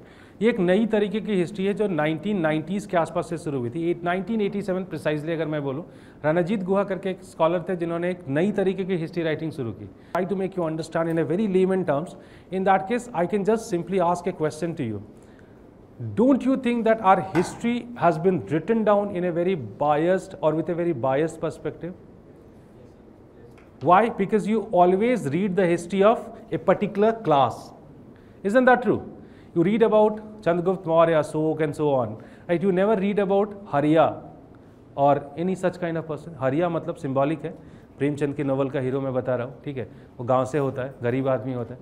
आप आम इंसानों की हिस्ट्री नहीं पढ़ते हैं, तो आपको नहीं लगता कि ये इनजस्टिस है? हिस्ट्री तो पूरी सोसाइटी की होनी चाहिए ना। तो इन लोगों ने सवाल खड़े किए कि क्यों हम सिर्फ जो है एलीट क्लासेस या सिर्फ राजाओं की हिस्ट्री पढ़े? Why not to read the history even of those classes which have been so far ignored in history writing? And in fact, I must tell you, this was the question which was asked to me in the interview also. Like, you know, in fact, like it is the one of the early bombardings. मैं जैसे ही घुसा था मेरे ऊपर बहुत सारे छोटे छोटे क्वेश्चंस की बॉम्बार्डिंग हुई थी, ठीक है? उसमें से 1-2 मैं नहीं भी आंसर कर पाया था। तो उन लोगों ने एक पूछा था मुझसे सवाल कि क्या एक एलीट क्लास जो वुमेन है, whether they are part of this subaltern category or not? What do you think? Elite class women, are they part of this subaltern class? Subaltern एक class है, ठीक है? Yes, they are part of this subaltern class. Any particular class which had been ignored in history writing, like that's falling in this particular class called as subaltern class. Let me ask some questions. अभी clear हो जाएगा। आप में से कितने लोग प्रभावती गुप्ता को जानते हैं? रानी दिद्दा को कितने लोग जानते हैं? कौन थी रानी दिद्दा? कश्मीर की रानी थी, ठीक है? कितने साल रूल किया था रानी दिद्दा ने? किसके नॉवल में बहुत खास, मतलब किसकी राइटिंग में बहुत इंपॉर्टेंट स्पेस है उसको? Rajatarangini. Very nice, very nice. Prabhavati Gupta को नहीं जानते आप लोग? रुद्रम्मा देवी को कितने लोग जानते हैं? आप मुझे जितनी वुमेन के नाम मैं ले रहा हूँ, फ्रैंकली स्पीकिंग, उसमें से कोई भी 30-32 साल से कम रूल नहीं करती है। बट हिस्ट्री में कितने रेफरेंसेस मिलते हैं आपको उसके? प्रभावती गुप्ता के ऊपर पता 2 लाइन्स लिखी हुई है किताब में। क्या उनके हस्बैंड जो है प्रवर Singh, like when he died, like this lady took the charge and she was ruling with the help of Chandragupta second her father. ये लिखा है बुक में, मतलब मान के चलते कि women are not capable of ruling and that's how they assume कि she was ruling with the help of her father. आपको पता रानी दिद्दा जो है इतनी पावर हंग्री वुमेन थी कि पावर में रहने के लिए उसने इतने मारकाट मचाए थे, वो आप पढ़ेंगे राज तरंगिणी नहीं तो पता चलेगा। क्यों नहीं है इनके रेफरेंसेस हिस्ट्री में? क्यों नहीं है? That's the most important question. So now what is there, like all those sections, मतलब what kind of history is dominating right now? All those people who have been ignored in history writing so far, now we are going to write the history of all these people. That's called as subaltern historiography. That's it. It's very simple. Like now the moment it comes to subaltern history, so this particular history basically questions like the role of Gandhi. और ये नहीं कहते हैं कि गांधी ने कोई role नहीं play किया, बट वो ये कहते हैं कि क्या गांधी जी ने अकेले रोल प्ले किया क्या? वो तो सिर्फ ये भी कहते हैं, बहुत सिंपल सी बात कहते हैं कि how come Gandhi becomes the Gandhi? क्यों? नहीं, वो तो किसी ने टाइटल दे दो, मुझे भी दे देंगे कल को, कल से निकल के मैं बोलूँगा कि मुझे भी महात्मा का टाइटल मिला हुआ है। कैसे बन जाते हैं? इतने पॉपुलर क्यों हैं? अच्छा एक बात बताइए, जब the moment I am saying, मतलब I hope you are getting the point, what is the meaning of the Gandhi? The moment I say Gandhi, do you imagine Rahul Gandhi? नहीं ना, आपके दिमाग में वही आते हैं। द मोमेंट आई से, चलो नहीं बोलूँगा ये, चलो ठीक है, नहीं छोड़ दो, अरे कॉन्ट्रोवर्सी हो जाएगा यार, ठीक है? अरे बहुत कुछ हो जाता है, आप पता नहीं। गांधी मैं बोलता हूँ तो आप एक ही आदमी इमेजिन करते हैं ना, इसी को कहते हैं द गांधी, ठीक है? क्यों होते हैं द गांधी? क्यों, मतलब क्या रीज़न है जिसकी वजह से like he becomes the Gandhi? आप एक बात बताएं, अगर मासेस उनको ब्लाइंडली ऐसे फॉलो नहीं करती तो आपको लगता है कि उनकी इंपॉर्टेंस इतनी होती है इंडिया में? नहीं, मासेस बहुत फॉलो करती है। तो ये जो हिस्टोरियंस है ये पूछते हैं कि आप ये सोच के देखो ना, मासेस उनको क्यों फॉलो करती थी? क्या गांधी जी का करिश्मा था कि जो है गांधी जी जिधर से चलते थे उधर से जो है लोग आने शुरू हो जाते थे? ऐसा है नहीं। इन लोगों ने एक नया पर्सपेक्टिव दिया कि लोग भी अपनी समझ के हिसाब से गांधी जी को फॉलो करते थे, और ज़रूरी नहीं कि ये समझ गांधी जी की थी या उनका पर्सनालिटी या उनका करिश्मा था कि वो है ना सलमान खान वाला कि जहाँ से चले जाएंगे वहीं से मतलब वो लाइन शुरू हो जाएगी, वैसा वाला कुछ नहीं था। लोग भी अपने हिसाब से गांधी जी को इंटरप्रेट करते थे, और वो इंटरप्रिटेशंस इतनी अलग अलग है यार। आपको पता चौरी चौरा में जो उन्होंने पुलिस बीट जलाया था, ठीक है, वो गांधी के नाम पर जलाया था उन्होंने, तो वो बहुत अलग है। तो इन्होंने कहा कि यार हम ऐसा नहीं मान सकते कि Gandhi ji is the only person who had been getting the independence, like we should talk about even of the like common masses who had contributed in Indian freedom movement. So it's not about common masses. Every such class which had some contribution in Indian freedom movement, but if they are not being studied by us, now they become important for us. Do you remember? Just go and see, check out the previous year question papers. What kind of questions have been asked so far? Discuss about the role of peasants in Indian freedom movement. Got the point? Discuss the role of women in Indian freedom movement. Discuss the role of, let's say, foreigners in Indian freedom movement. These kind of questions UPSC had asked earlier. And most importantly, I must say that when I'm saying Bose, when I'm saying Ambedkar, when I'm saying Periyar, कहाँ रखेंगे आप इनको? इन्हीं subaltern categories में, क्योंकि आपको गांधी जी के अलावा किन्हीं के ऊपर कोई चैप्टर नहीं मिलता, आपको सिर्फ गांधी जी के ऊपर चैप्टर मिलता है, तो ये सब सबॉल्टन कैटेगरी में आएंगे. अब आप समझने की कोशिश करिए कि उन लोगों ने क्यों ये सिलेबस में लिखा है, क्यों लिखा है ये. The freedom struggle, its various stages, quite okay, ठीक है. Important contributors, contributions from different parts of the country, वो आपको लिख के बता रहे हैं कि भाई सिर्फ गांधी जी के गांधी जी के बारे में पढ़ के मत आइए. Don't come after reading only Mahatma Gandhi, rather you need to read like the other personalities also, those who have really contributed very significantly in Indian freedom movement, that they are telling you. यही आपको बता रहे क्योंकि आप पढ़ के नहीं जा रहे थे. जब भी वो अम्बेडकर के बारे में पूछते थे उसमें भी 4 लाइन आप गांधी जी के बारे में लिख के आ जाते हैं, लगता है वो नहीं पढ़ेंगे, वो दे देंगे नंबर. समझ रहे हैं मेरी बात को आप? तो ये इसकी भी सिग्निफिकेंस है, ठीक है, ऐसा नहीं है. So I think when it comes to decoding of the syllabus, okay fine, this part is left. Indian culture, now the moment it comes to Indian culture, undoubtedly at one point of time it used to be very important. Indian culture, अभी मैं practically बात करूं तो इसकी कितनी significance है. आपने pre में पिछले 3-4 सालों में क्वेश्चंस देखे आर्ट एंड कल्चर से? नहीं आते. और अगर आता भी है तो एक क्वेश्चन जिसको आप प्रिसाइजली नहीं रख सकते आप सिर्फ जो है आर्ट एंड कल्चर में, वो हिस्ट्री का भी पार्ट बनता है. जैसे कुछ पार्ट्स है जहाँ से बहुत फ्रिक्वेंटली क्वेश्चंस आ रहे हैं, हम उसके बारे में बात करेंगे, ठीक है.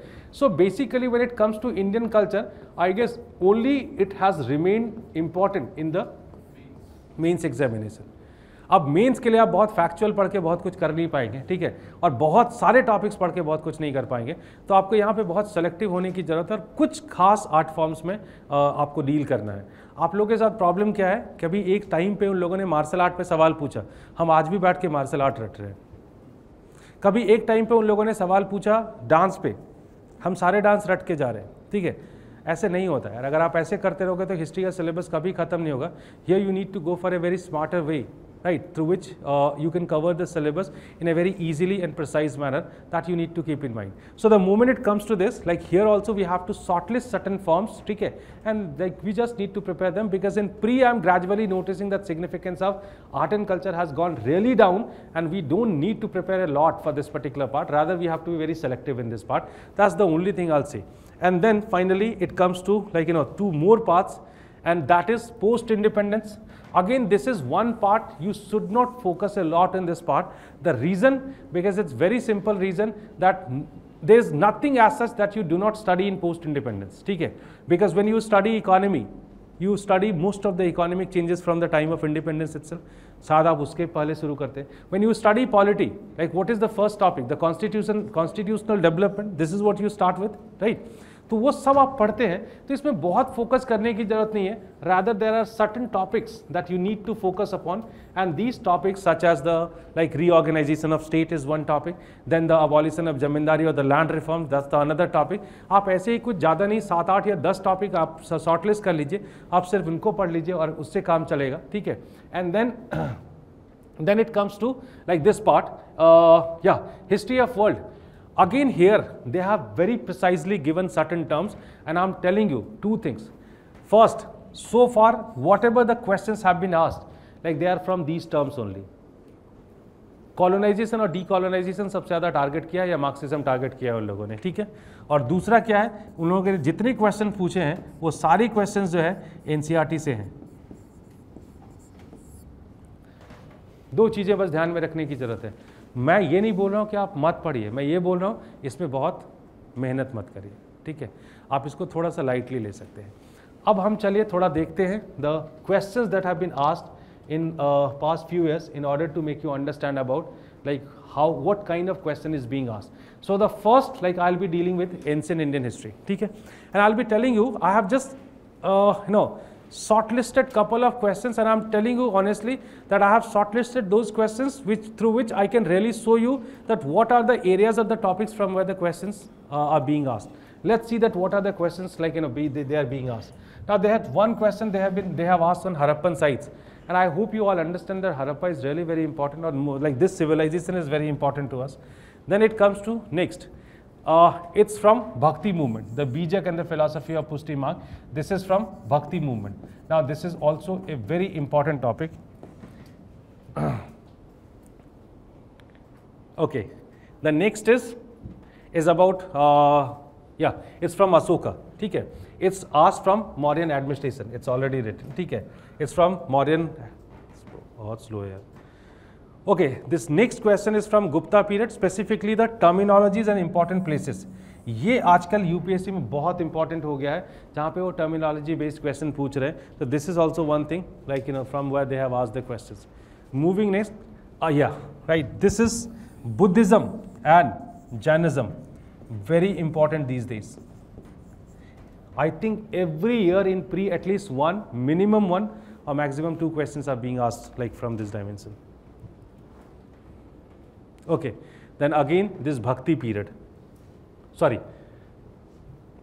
Now this is the mains question. ठीक है, मेंस क्वेश्चन में कहाँ से आए क्वेश्चंस पिछले 10 सालों में, 6-7 सालों का कंपाइलेशन है, भक्ति मूवमेंट से आया है. Then the ancient school of art.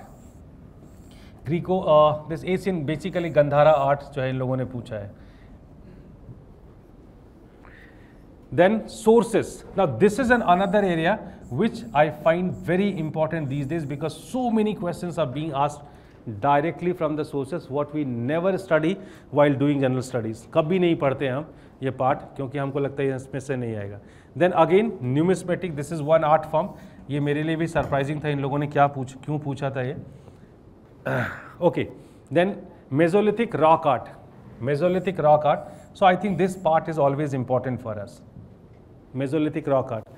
Now, okay, on the basis of this, we have to shortlist certain areas, the areas which are important to us. ठीक है, इसको बहुत कॉम्प्लिकेट नहीं करना है, इसको हमको बहुत सिंपल रखना है. हम एंसेंट के लिए सबसे पहले ये बताता हूँ मैं आपके लिए, सोर्स क्या होना चाहिए आपके पास. वो तो मुझे भी पता है यार, और कहाँ से सोर्स. एक सोर्स आपके लिए है NCERT. Which one? The old NCERT that's written by R S. Sharma. Okay, what next? This is important. Bipin Chandra modern India लिखते हैं भाई. कितनी एनसीईआरटीज पढ़ोगे? या तो तमिलनाडु वाली पढ़ लो या ये वाली पढ़ लो, दोनों में से एक पढ़ लो यार, सारी पढ़ने की जरूरत नहीं है. This is one thing that you need to do. What else? और क्या पढ़ सकते हैं? आपने कभी आर.एन.डी किया? क्वेश्चन पेपर ही नहीं देखा तो आप कैसे आर.एन.डी करेंगे? एक मटेरियल है, सुना ये? कौन सी मिनिस्ट्री का है? मिनिस्ट्री ऑफ कल्चर के वेबसाइट पे मटेरियल मिलेगा आपको. ये गवर्नमेंट डॉक्यूमेंट है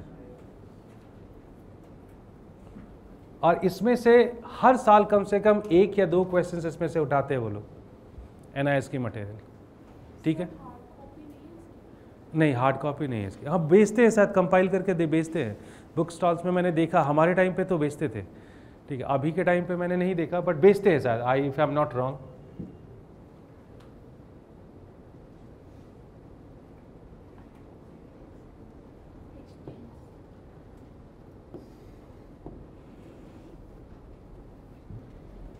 थ्रेटन कर रहा है मुझे तो, ठीक है, ओके फाइन। NIS मटेरियल बहुत इंपॉर्टेंट है, आप ध्यान में रखिएगा, ठीक है। ये दो चीज़ें हो गई, और तीसरी एक मैं बात बता रहा हूँ, आप इसको मतलब बहुत ऐसे मत लीजिए, ऑफेंडेड मत फील करिएगा, ठीक है। एक राइटर हैं A.L. बॉसम, आई थिंक बहुत लोगों ने नाम सुना होगा। कितने लोगों ने A.L. बॉसम का नाम सुना है? अच्छा 3-4 लोग बस, बाकी लोग एकदम सेक्लूडेड है भाई। A.L. बॉसम बहुत सारी किताबें लिखी इन्होंने, इनकी एक किताब है the cultural history of India, ठीक है। And in fact it's a very bulky book, and I am telling you honestly and very categorically that you are not suppose to read the whole book, just 4 to 5 chapters, 4 to 5 chapters, the cultural history of India. और बाकी तो NCERT भी बहुत छोटी सी, NIS भी बहुत छोटी है, बट एक चीज़ मैं आपको बता रहा हूँ फिर से very categorically, don't ever ignore ancient India, because this is very important. Like these days it had become so important, and I'm telling you that over the years the number of questions are going to increase. मैं आप बोले तो मैं लिख के दे देता हूँ कि आने वाले टाइम पे इंक्रीज करेगा नंबर ऑफ क्वेश्चंस, और इसके बहुत रीजंस हैं जिसकी वजह से मैं ये बात कह रहा हूँ आपसे। और आने वाले टाइम पे हर साल आप देखेंगे कि एंशिएंट से क्वेश्चंस नंबर इंक्रीज करेगा, और इसी वजह से एंशिएंट को इग्नोर मत करिएगा। प्री में बहुत इंपॉर्टेंट है, मेंस में भी it's going to play a very important role, और यूपीएससी अनप्रेडिक्टेबल है, ऊपर नीचे हमेशा करती रहती है, ये भी ध्यान रखिएगा। So I think these are the things. Now from these sources what are the topics we should focus upon? I am telling you IBC is very important, ठीक है, और ये कई रीजन से इंपॉर्टेंट है जिसकी वजह से आपको पढ़ना चाहिए। First, it is undoubtedly part of Indian glorious culture, Indian glorious past. That's one reason. And the second reason, recently also good amount of excavations are going on in various IBC sites, and very frequently, I think in every month or in every 2 months, at least one article you can find on IBC in Hindi, in the Hindu and Indian Express. जब कोई चीज़ बहुत limelight में रहती है तो हमारे लिए वो अनडाउटेडली काफ़ी इंपॉर्टेंट होती है। मैं बार बार कहता हूँ आपसे, ठीक है। Always keep in mind that when ever you find like ample amount of news coming related to something or pertaining to something, like in that case you have to develop this habit of covering them properly. So always keep in mind this is important. Then it comes to Vedic period. Now this is one area which is going to be significant in coming few years, ठीक है, जो वैदिक period है। क्यों वैदिक period की क्या significance है, कोई बता सकता है मुझे? What's the significance of वैदिक पीरियड? ज़्यादा बड़ा नहीं, एक लाइन में बताइए।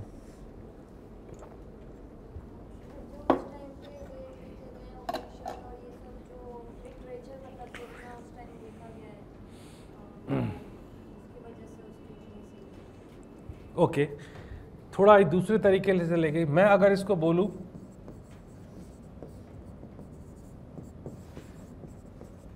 Is it okay? Formative phase of Indian culture and society चलेगा, इसलिए इंपॉर्टेंट है ये, ठीक है। तो वैदिक पीरियड याद रखिएगा, ये बहुत इंपॉर्टेंट है और आने वाले टाइम में इसकी इंपॉर्टेंस बढ़ेगी, ये अच्छे से कवर करना है। Then it comes to Buddhism and Jainism. This is undoubtedly बहुत इंपॉर्टेंट है, इन्हीं सोर्सेज के थ्रू ये करना है। जितने सारे आपके ये क्वेश्चंस मिलते हैं ना, आजकल आपने पेपर ही नहीं देखा, मैं क्या बताऊँ फिर, सेक्ट से या फिर उनसे अलग अलग डायमेंशन से जो क्वेश्चंस आ रहे हैं, this is the source they have been referring, A.L. Basham, जहाँ से ज़्यादातर क्वेश्चंस फ्रेम होते हैं। इसी वजह से मैंने आपसे कहा कि 4-5 जो है टॉपिक्स इससे पढ़ना है इस वाले से, ठीक है। Then it comes to Mauryan period, like that's important, and in fact like I do have limitations, I can not write all this things, but in Mauryan period also there are couple of areas which are very important. One is Mauryan administration and the second is Ashoka himself, ठीक है। तो Mauryan period में Mauryan administration and Ashoka most important areas that you need to cover. Then it comes to Gupta period, of course this is considered as the golden period of Indian history, और with respect to it's called as golden period with respect to what?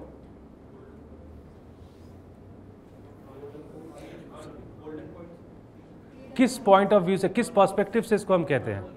Art and culture से कहते हैं, ठीक है। ये polity economy वाला जो है वो पुरानी हिस्टोरियोग्राफी थी, चली गई अभी, ठीक है। इसको हम आर्ट एंड कल्चर के पर्सपेक्टिव से कहते हैं। ये इंपॉर्टेंट है। क्या क्वेश्चन मैंने अभी दिखाया था गुप्ता पीरियड से? न्यूमिस्मेटिक पे क्वेश्चन पूछा था उन लोगों ने, है ना। तो इस पीरियड में कल्चरल सिग्निफिकेंसेस बहुत ज़्यादा है और इनफैक्ट बहुत ज़्यादा, ठीक है। मतलब you can talk about literature. Why? Because most of the Sanskrit literature of India, either you talk about Vedas, Puranas, Aranyakas, Upanishads, they all got compiled during this period. That's the first thing.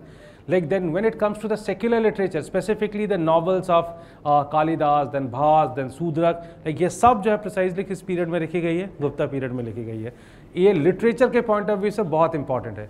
Architecture के point of view से Nagara art of like Nagara art form that's developing in this period. Painting के हिसाब से it's very significant because this mural art, because of what India is known, like that is getting developed during this particular period. Sculpture के point of view से it's very important. Numismatic point of view से it's very important. So this is one of the most important area with respect to the development of various art forms in India, and that's the reason because of what Gupta period is very important. Then in post-Gupta period, like in this particular, from this particular part, earlier they never used to ask the questions, but nowadays they have started asking questions from this post-Gupta period also, ठीक है। और इसमें क्या है, ये एक बहुत complicated और बहुत खतरनाक पीरियड है यार। रीज़न क्या है इसके पीछे? Numbers of डायनास्टीज़।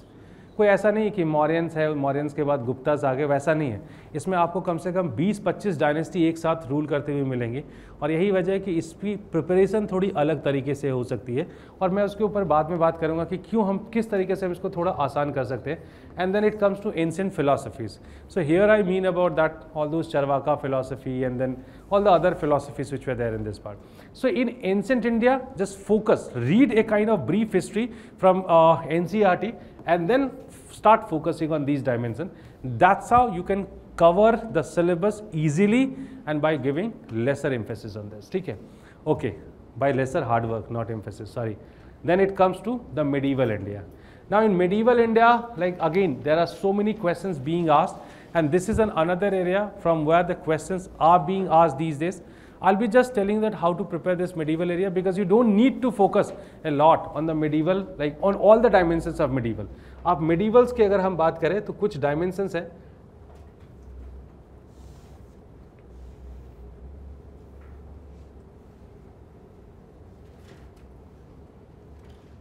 मेंस में क्वेश्चंस यूजुअली बहुत कम आते हैं इसमें से।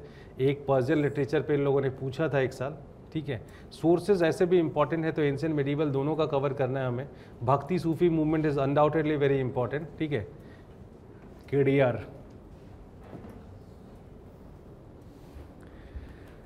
Okay. Now listing of the topics जिस पे हमें बात करना है, ठीक है। लिस्टिंग ऑफ द टॉपिक्स पे आपको भी पता है कि मेडिवल नॉर्मली किस चीज़ के लिए आइडेंटिफाई की जाती है? सल्तनत और मुगल के लिए।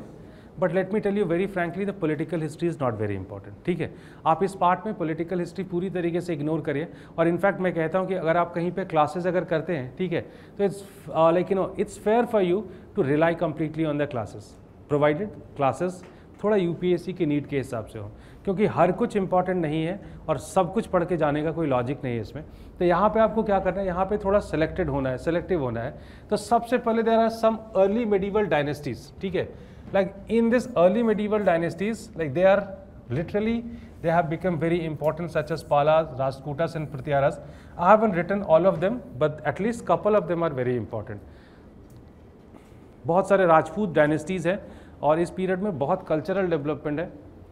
सो I think like the dynasties, various dynasties and their cultural achievements. Cultural achievements, this is one part that you have to do.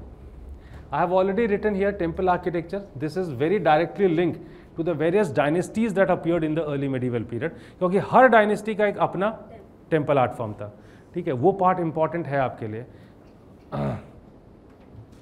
दूसरा, दिल्ली सल्तनत थोड़ा बहुत देखना है, इसको आप अवॉइड कर सकते हैं, बहुत इंपॉर्टेंट नहीं है।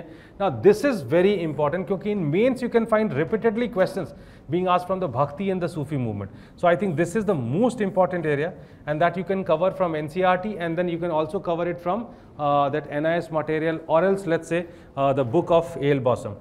Bijayanagar is another topic which is very important, and I'm telling you that in coming few years you can find the increased number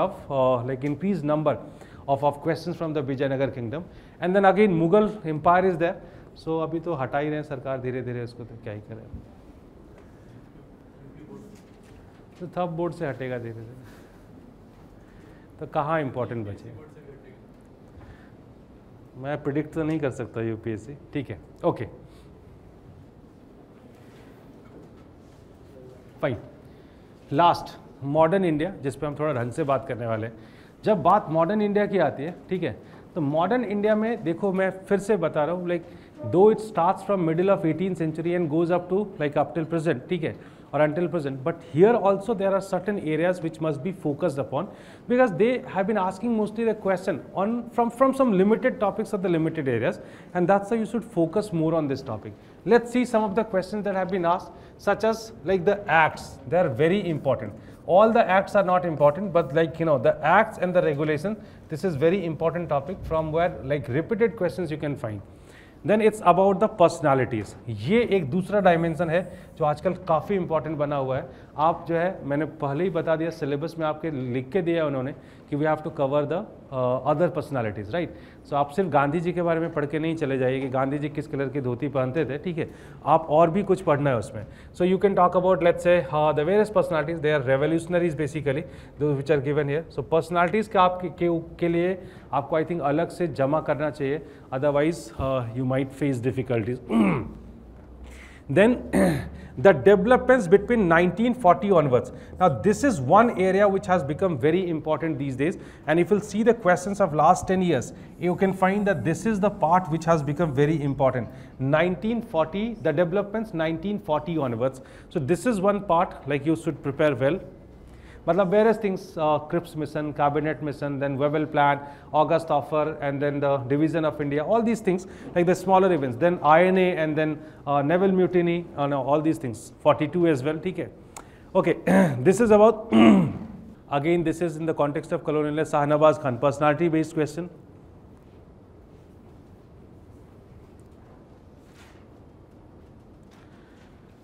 Okay, economic policies of the British government. Like this is of course, if you have to understand colonization and specifically the impacts of colonization,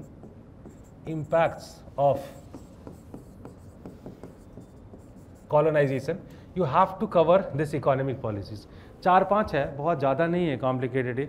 क्या क्या है आपको भी पता होगा, land revenue policies है, और क्या है, deindustrialisation, commercialisation of agriculture and drain of wealth. ये 4-5 चीज़ें हैं जो हमें कवर करनी होती है, but this part is undoubtedly important. ये सब कंसेप्चुअल पार्ट है यार, बहुत आसानी से कंसेप्ट से ख़त्म हो जाती है, ठीक है। This is the tribal and the peasant revolt. ये जब भी मैं देखता हूँ मुझे याद आ जाता है, ठीक है। इंटरव्यू में मुझसे यही क्वेश्चन पूछा था उन लोगों ने, और पहला क्वेश्चन था ये, मैं बैठा भी नहीं सही से, उन्होंने मुझे पूछा इसका मतलब क्या है बताइए, और मैं नहीं बता पाया था, इसीलिए इधर हूँ। नहीं, ये मजाक वाली बात है, ठीक है, okay. Swadeshi movement, okay, these are the movements basically. Of course तो मूवमेंट्स तो है ही इंपॉर्टेंट, उन्होंने लिखा है कि वेरियस स्टेजेस लिख के दिया है, ठीक है, with reference to British, like it's Gandhi and Gandhian movements. Again it's movement, not it's not about Gandhi, it's more about basically the Gandhian movements, ठीक है। Then the various administrative policies, like ये भी बहुत कॉम्प्लिकेटेड पार्ट है, इसको याद करने में दिक्कत होती है एडमिनिस्ट्रेटिव पार्ट जो है, because it's all about the like provisions and the various recommendations. बात करेंगे इसके बारे में भी हम। Okay, again the chronology of the events, इसमें से बहुत क्वेश्चंस आजकल आते हैं, ठीक है, और कई बार बहुत माइनर डिफरेंसेस होते हैं उनके बीच में, 1 साल का 2 साल का ऐसे डिफरेंसेस होते हैं, तो we have to finish like we have to like cover that part also. The mains questions, ठीक है। अब mains question mostly you can find that they are based on some important, let's say like important dimensions of subaltern aspects, ठीक है। So the revolt of 1857 was a था। Now, the revolt of 1857 was the culmination of recurrent big and small local rebellions. ये अपने history का बहुत important dimension है। Mostly हम अभी शायद जिन्होंने हिस्ट्री नहीं पढ़ा है उनको शायद नहीं समझ में आएगा, बट इंडियन नेशनलिज्म हम 2 तरीके से डिफाइन करते हैं। एक तरीका नेशनलिज्म का है डिफाइन करने का, एलीट नेशनलिज्म, और दूसरा है subaltern nationalism. Have you heard of these 2 terms? नहीं सुना है कभी? सुना 1-2 लोगों ने। Have you got any idea of subaltern nationalism? सुना है कभी? सुना है? अभी मैंने तो सबऑल्टर्न बताया, सबऑल्टर्न नेशनलिज्म नहीं बताया। बट इंडिया में हम 2 तरीके के नेशनलिज्म की बात करते हैं, and this question is based on subaltern nationalism. क्या है सबाल्टर्न नेशनलिज्म? अगर बहुत प्रिसाइजली मैं कहूँगा तो पहले हमें लगता था कि सिर्फ नेशनलिज्म को कौन डील करता है इंडिया में? कांग्रेस डील करती है। अब हम क्या बोलते हैं, नहीं, जितने सारे रिवोल्ट्स और अपराइजिंग्स हैं, they were also to some extent inspired by kind of nationalism, and that's called as subaltern nationalism. So this question is based on subaltern nationalism, ठीक है। The next question, indentured labour, again the subaltern history, ठीक है। I just told you that now the questions are being asked from 18th century. Clarify how mid-18th century India was beset with the spectre of the fragmented polity. पहले questions इस dimension से नहीं आते थे, अब वो लोग 18th सेंचुरी से पूछ रहे हैं। जो उन्होंने सिलेबस में लिखा उसको फॉलो करते, आप उनको नहीं फॉलो करते, that's your problem. Then you can find the questions such as the women question, then many voices, like that's a very important thing, and it is undoubtedly from the subaltern perspective, क्योंकि हम एक ही voice की बात करते हैं। कौन सी voice? Gandhi और Congress.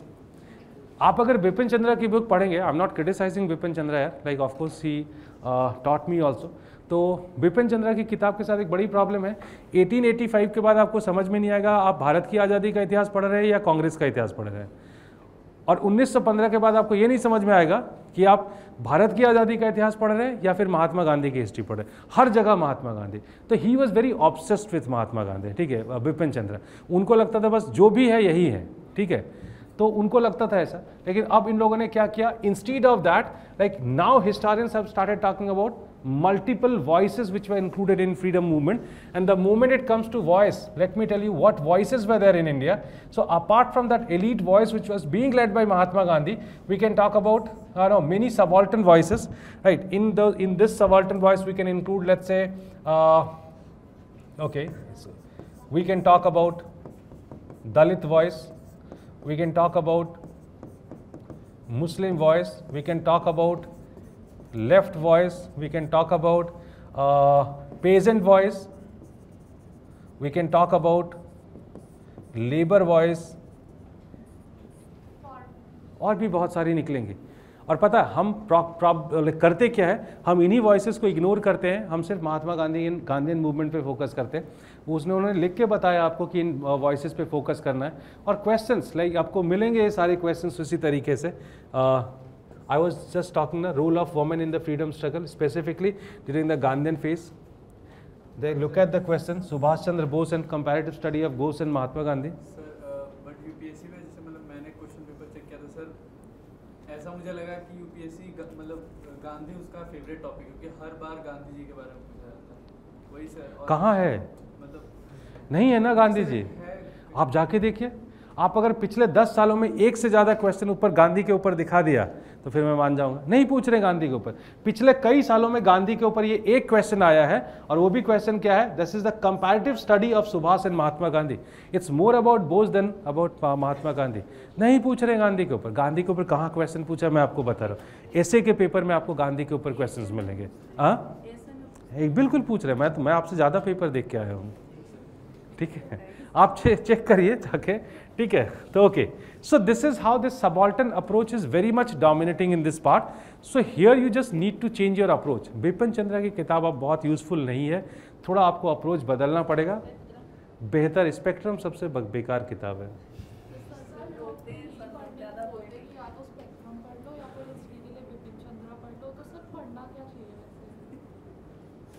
Okay ठीक, क्या कहते हैं स्पेक्ट्रम पढ़ने के लिए? अच्छा चलिए, मैं आप लोग बहुत ऑब्सेस्ड रहते हैं स्पेक्ट्रम से, हम आते पहले इसको खत्म कर लेते, then I will come to the books also. Ancient medieval की बात हम कर चुके हैं, like these kind of questions are being asked, so let's come to the questions. ये तो पोस्ट इंडिपेंडेंस से है, ठीक है। अब चलिए हम उस पर भी बात कर लेते हैं जो आप पूछ रहे हैं, हम पढ़ना क्या चाहिए मॉडर्न इंडिया के ऊपर। एक तो एनसीईआरटी आप जरूर पढ़िए, और वो एनसीईआरटी किन की है?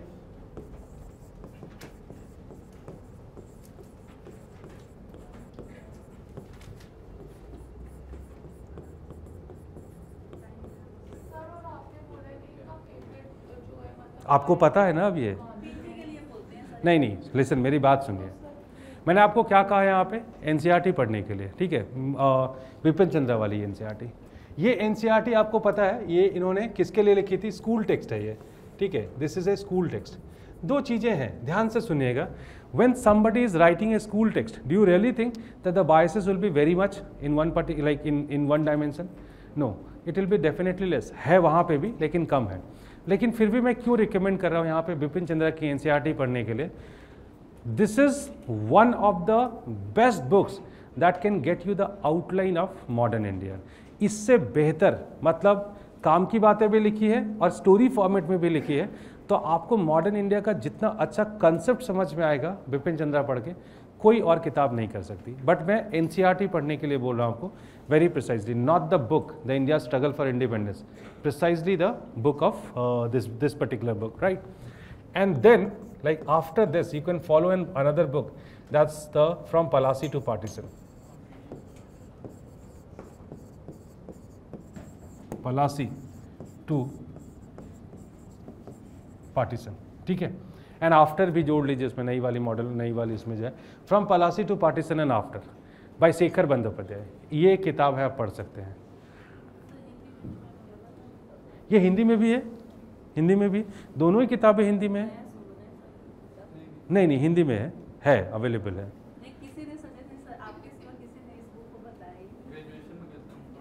देखिए उन्होंने पढ़ी है, बहुत पॉपुलर बहुत पॉपुलर बुक है। नहीं, आप बिल्कुल पढ़िए। अब मैं आता हूँ स्पेक्ट्रम पे। मैं क्यों मना करता हूँ स्पेक्ट्रम पढ़ने के लिए, ध्यान से सुनिएगा। स्पेक्ट्रम में क्या लिखा हुआ है?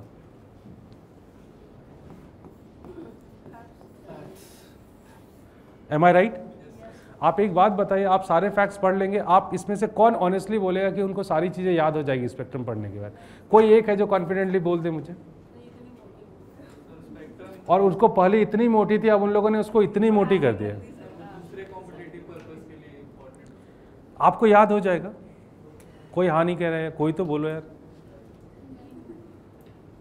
नहीं हो सकता है। तो जब नहीं हो सकता तो फिर पढ़ के फायदा क्या है? और आपको क्या लगता है इसमें जो फैक्ट्स मिलेंगे वो इनमें, आपको लगता है कि यूपीएससी एग्जाम क्वेश्चन बनाते समय, पेपर बनाते समय स्पेक्ट्रम लेके बैठती होगी क्या? आपको किसी को ऑनेस्टली ये भी लगता है कि स्पेक्ट्रम लेके बैठती होंगी या नितिन सिंघानिया लेके बैठती होगी? कभी नहीं, ठीक है? They are always consulting some authentic books and that's why the questions are based from the authentic books. Like, don't read any book which is highly factual, because the moment you'll try to read bunch of facts, like at the end you won't be able to recall it. और आपको पता है pre में आपकी सबसे बड़ी जो है प्रॉब्लम क्या होती है? जब आप पेपर देने के लिए बैठते हैं, आप में से किसी ने पेपर दिया आज तक? अच्छा, कोई नहीं है, सब अभी रॉ मटेरियल्स हैं एकदम। नहीं, अच्छा आपने दिया है। सबसे ज़्यादा क्या परेशान करता है प्री में? कंफ्यूजन। एग्जैक्टली, सबसे जो ज़्यादा चीज़ परेशान करती है जो है वो कंफ्यूजन है। और मैं आपको लिख के दे सकता हूँ, आप कितने अच्छे से प्रिपेयर होके जाए, कम से कम 5 क्वेश्चन घर आके रिग्रेट करेंगे आप, मिनिमम 5 क्वेश्चंस कि अरे यार ये क्या कर दिया मैंने। It's better to avoid confusion, ठीक है? अगर आप वो 5 क्वेश्चन सही करके ले जाएंगे, आपका प्री निकल जाएगा, मैं बता रहा हूँ। मतलब ऑफ कोर्स अगर आपने जेन्युइनली हार्डवर्क किया है, ऐसा नहीं कि आप वही 5 क्वेश्चन के बल पे निकल जाएंगे, ठीक? ऐसा होता तो कोई बात ही नहीं होती। जो जिस मोमेंट से वो आखिरी के जो 3, 4, 5 नंबर से लोग छूटते हैं ना, उसमें बहुत बड़ा रोल इसका होता है, ठीक है? तो कन्फ्यूज़न अवॉइड करिए और इसी वजह से कम पढ़िए बट सॉलिड पढ़िए। Read that book because you don't need to clear only pre, आपको मेंस भी क्लियर करना है। और मेंस के लिए फिर वो बुक आपको बहुत सारे एनालिटिकल आइडियाज़ देता है, ठीक है? अगर आप पढ़ना चाहते हैं तो ये करिए, अगर आप क्लासेस में बैठते हैं बहुत कम ज़रूरत पड़ती है फिर किताबों की, ये चीज़ है। बट मैं अभी वो कंसिडर करके नहीं बोल रहा हूँ आपको। Okay, this is one thing. Now look, when it comes to the preparation, I just told you about the books, you need to change your method also of the preparation, ठीक है? अगर of course if it is about pre, you need to remember so many facts. और होता क्या है, हम facts पढ़ते समय ना, this is the problem that I have been like you know noticing with the students mostly. आप क्या प्रॉब्लम है आपके साथ, आप ज़्यादातर क्या करते हैं, आप ज़्यादातर जो है ऐसी किताबें लेते हैं जो सिर्फ फैक्ट्स का कंपाइलेशन है, and you try to mug it up, and it is, I am telling you, it is not practically possible. आप थोड़ा वक्त दीजिए और थोड़ा वक्त दे के आप चीज़ों को उस तरीके से प्रिपेयर कर सकते हैं जो आपके टाइम ज़्यादा देर तक रिटेन करेगी। आप पढ़ते समय मैप का बहुत हेल्प लीजिए, ठीक है? Always take the help of maps, that can really consolidate the information and that too for a very longer period of time, and nobody is doing that. जैसे मान लीजिए, मैं आपको एग्जाम्पल देता हूँ कि कैसी जगह पे हम नोट्स का लाइक मैप्स का इस्तेमाल कर सकते हैं। Let's say I had been telling you about कुछ भी ले लेते हैं यार, ठीक है, let's say early medieval period. Now in this early medieval period I told you about several dynasties and they have started asking questions on them also. Ab instead of reading them in terms of facts, you just compile couple of maps which are of these dynasties. ठीक है, वो है आपने एक जगह compile करके रखा हुआ है, आप उसको बस कभी पलट लीजिए. जो पिक्टोरियल मेमोरी होती है वो बहुत काम करती है, तो वो उस तरीके से आप मैप्स का इस्तेमाल बहुत कर सकते हैं. इनफैक्ट जब मैं पढ़ाता हूँ, I think I always use to have the map. Modern India में भी मैं मैप का बहुत इस्तेमाल करता हूँ. जैसे मैं आपको बता रहा हूँ, let's say we have been doing this, let's say anything यार, लेट्स से रिवोल्ट्स और अपराइजिंग्स कर रहे हैं, ठीक है. रिवोल्ट्स और अपराइजिंग करने के दो तरीके हो सकते हैं. मैं अपने पीपीटी में लिख के लेके आया, मैंने बता दिया ये वाला रिवोल्ट है, ये वाला रिवोल्ट है, ये वाला रिवोल्ट है. My job is done, but your job starts from there only, that you have to remember it. Instead of doing that, map के ऊपर मैं बताता हूँ. क्यों बताता हूँ? उससे क्या होता है, आपके दिमाग में एक पिक्टोरियल मेमोरी रह जाती है. तो ऐसे ही बहुत सारे हम शॉर्टकट्स यूज़ कर सकते हैं, बहुत सारे इनोवेटिव मेथड्स यूज़ कर सकते हैं, जिससे क्या होता है वो मेमोरी लंबे टाइम तक सर्वाइव करती है या रिटेन करती है. So I think when it comes to my classes, ठीक है, I always use to use many such methods, ठीक है, through which I can easily like make you remember, make you recall the things. So these are couple of innovations. Of course, in the classes we are going to do some more such kind of things that you can in the class itself you are going to remember it. और एक दो बार revise किया तो फिर वो consolidate करेगा, ठीक है. So that's how you should take this particular part, like the various parts of history. And if I'm done from my end, right? So if you have any question, any doubt, any question, you are free to ask me questions. कुछ भी, मतलब subject related, और कुछ मत पूछिएगा. और मुझे आती भी सिर्फ हिस्ट्री है, क्योंकि मैं पिछले 27 सालों से यही कर रहा हूँ. हाँ, बहुत अच्छा सवाल है. अब देखिए, डिपेंड करता है. अगर आप जैसे मैं क्लासेस करती हैं, तो मेरा क्लास लेने का क्या तरीका होता है कि कुछ पार्ट्स हैं जो थोड़ा मैं डिक्टेट करता हूँ, और कुछ पार्ट्स हैं जो मैं आपको हैंडआउट्स के फॉर्म में देता हूँ, ठीक है. मुझे लगता है अगर आप ये दोनों चीज़ कंपाइल कर लेंगे एक साथ, तो फिर मेरे हिसाब से नोट्स बनाने की जरूरत नहीं पड़ेगी. It's done. तो अलग से that is going to fulfil your requirement for the pre as well as mains. आपको जरूरत नहीं पड़ेगी, राइट. अगर आप खुद से करती हैं तो मेरे हिसाब से आपको बनाना, मेरे हिसाब से क्या बनाना पड़ेगा. तो सर ये बुक जो बताया आपने, 2 ही बुक पढ़नी है और भी? अरे नहीं, आप यही बहुत ज़्यादा है, बहुत ज़्यादा है ये. इतना इसमें भी हमें शॉर्ट लिस्ट करके थोड़ा पढ़ना था. एनसीईआरटी पूरी पढ़िए, जो शेखर बंदोपाध्याय की किताब है, सिर्फ 12th की, सॉरी मॉडर्न के लिए 12th की, 11th और उसके लिए सॉरी एंशिएंट और मेडिवल के लिए 11th की. नहीं, बिल्कुल भी नहीं, बिल्कुल भी नहीं, जरूरत नहीं है.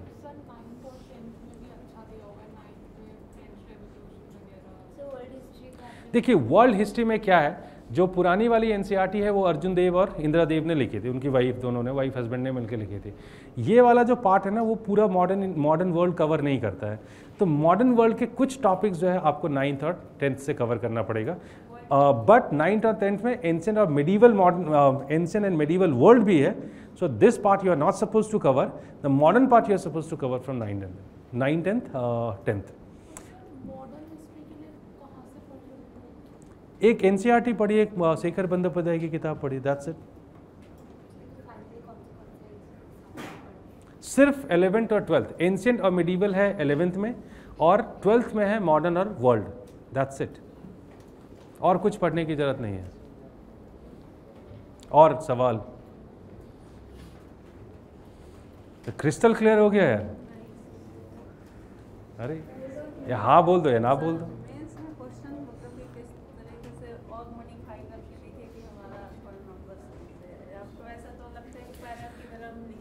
हाँ, देखिए, when it comes to the writing answers in means question, let me tell you couple of things. First of all, the moment you feel that your content is not ready, till the moment you feel that your content is not ready, don't go for much answer writing practice. Once you are done with the syllabus, and then you should go for the answer writing practice. That's the first thing. The second thing, it is not something which is going to develop in one day. It's of course going to develop gradually. अब धीरे धीरे चीज़ें develop होती है. आप अपने answers को लिखने के बाद एक बार खुद भी चेक करिए, और आप जब ये क्रॉस एग्जामिन करने की कोशिश करिए कि whether something is missing in this और else something else could be included here etcetera etcetera. तो पहले खुद से चेक करिए, उसके बाद जाहिर सी बात है किसी जगह पे चेक कराइए। वो ये जो परफेक्शन है वो ग्रेजुअली आता है, जिसमें हम लिमिटेड वर्ड्स में अपने कंटेंट को किस तरीके से कैरी करें ताकि वो सारी चीज़ें खत्म हो जाए, वो धीरे धीरे डेवलप होगा। हाँ exactly, all of a sudden नहीं होगा। आप थोड़ा जो है दूसरे टॉपर्स के आंसर्स देखने की आदत डालिए, वो एक अलग चीज़ है जो आपके प्रिपरेशन में परफेक्शन लाएगा। आजकल तो डिजिटल उसका फेज़ है यार, तो सारे टॉपर्स के आंसर स्क्रिप्ट्स अवेलेबल, सब कुछ मिलता है। आप अपने आंसर्स को कंपेयर करके देखें कि in what way they are writing their answers and what is the like in a way being followed by you. So these are the processes through which you are going to get the enlightenment. ठीक है, एक दिन में ऐसे महात्मा बुद्ध की तरह बैठेंगे और इनलाइटनमेंट थोड़ी आ जाएगी। वो भी बहुत साल बैठे थे, बुद्ध तो कम बैठे थे, महावीर ज़्यादा बैठ गए थे यार। और बताइए। हाँ, ये बड़ा अहम सवाल पूछा आपने, वो मुझे मुन्ना भाई की याद आ गई। ठीक है, what is the procedure to change the room. ठीक है, आप हिस्ट्री से हैं? नहीं, बैकग्राउंड नहीं, पढ़िए फिर। ठीक है, क्या होता है ना, आपको जब कई बार देखिए, अब ये भी डिपेंड करता है। बहुत लोग क्लासेस कैसा करते हैं ना, बहुत हैपजर्ड तरीके से बताते हैं क्लासेस। जैसे मैं आपको कैसे समझाऊँ, okay fine, let's say I am teaching enlightenment. ठीक है, मैं जब अगर इनलाइटनमेंट बताऊंगा ना, मैं अगर ऑप्शनल में पढ़ाऊंगा तो मैं इतना डिटेल में जाऊंगा, उसके अलग अलग डायमेंशन सेट करूंगा, और उसके चक्कर में कई बार क्या होता है कि वो बेसिक चीज़ें छूट जाती हैं। जब हम जीएस में करते हैं तो हमें सबसे पहले एक नैरेटिव समझना होता है, क्या था इनलाइटनमेंट। ठीक है, अब मैं इनलाइटनमेंट एंड मॉडर्निटी डिस्कस कर रहा हूँ, इनलाइटनमेंट एंड रैशनलिज्म डिस्कस कर रहा हूँ, इतने में यही छूट गया हमारा कि वो बेसिक क्या है। ठीक है, एनसीईआरटी क्या करती है ना, वो आपको एक बेसिक अंडरस्टैंडिंग देती है चीज़ों का। तो वो बेसिक के बाद जो आपका जो जैसे किसी भी आप बिल्डिंग को कंस्ट्रक्ट करते हैं तो पहले फंडामेंटल्स बनाते हैं ना उसका, वही एनसीईआरटी करती है। तो अगर आप हिस्ट्री से नहीं हैं तो आपको ज़रूर पढ़ना चाहिए। ठीक है, old NCERT, the new NCERT is written in a very different way, it is written in a theme wise, so that's not going to fulfil the exactly same requirement what just now I had been discussing. NCERT जरूर पढ़िए पुराने वाली, because that builds your base. Like modern India, मैंने बिपिन चंद्रा की इतनी शिकायत करने के बाद भी मैंने लास्ट में क्या बोला, बिपिन चंद्रा पढ़िए। क्यों? क्योंकि इतने अच्छे से मॉडर्न इंडिया उन्होंने बताया ना कि अगर आपने नहीं पढ़ा है कभी तो आपको एक अंडरस्टैंडिंग आ जाएगी कि अच्छा these are the things which are happening in modern India, और फिर उसमें कहाँ कहाँ आपको कंटेंट इन्हांस करना है अपनी रिक्वायरमेंट के हिसाब से कर लीजिए। एग्जैक्टली, एनसीईआरटी तो आप क्लासेस करिए नहीं करिए कुछ भी करिए, एनसीईआरटी जरूर पढ़िए। ठीक है, वो फंडामेंटल है यार। वो बिपिन चंद्रा की एक तो वो जो लिखे हैं सर वो किताब, और एक एनसीईआरटी में दो आती है क्या? हाँ, एक तो किताब है उनकी, मैंने कोई किताब नहीं लिखी, मैंने सिर्फ आपसे एनसीईआरटी पढ़ने के लिए कहा है जो बिपिन चंद्रा ने लिखी थी, जो 2003 से पहले एनसीईआरटी में चलती थी। अब now these they are not any more in circulation. ठीक है, तो आप वो किताब पढ़िए बिपिन चंद्रा की, वो मतलब एनसीईआरटी पढ़िए। बुक जो है उनकी किताब का नाम है India struggle for independence. Never read that book, never read that, कभी मत पढ़िए उसको।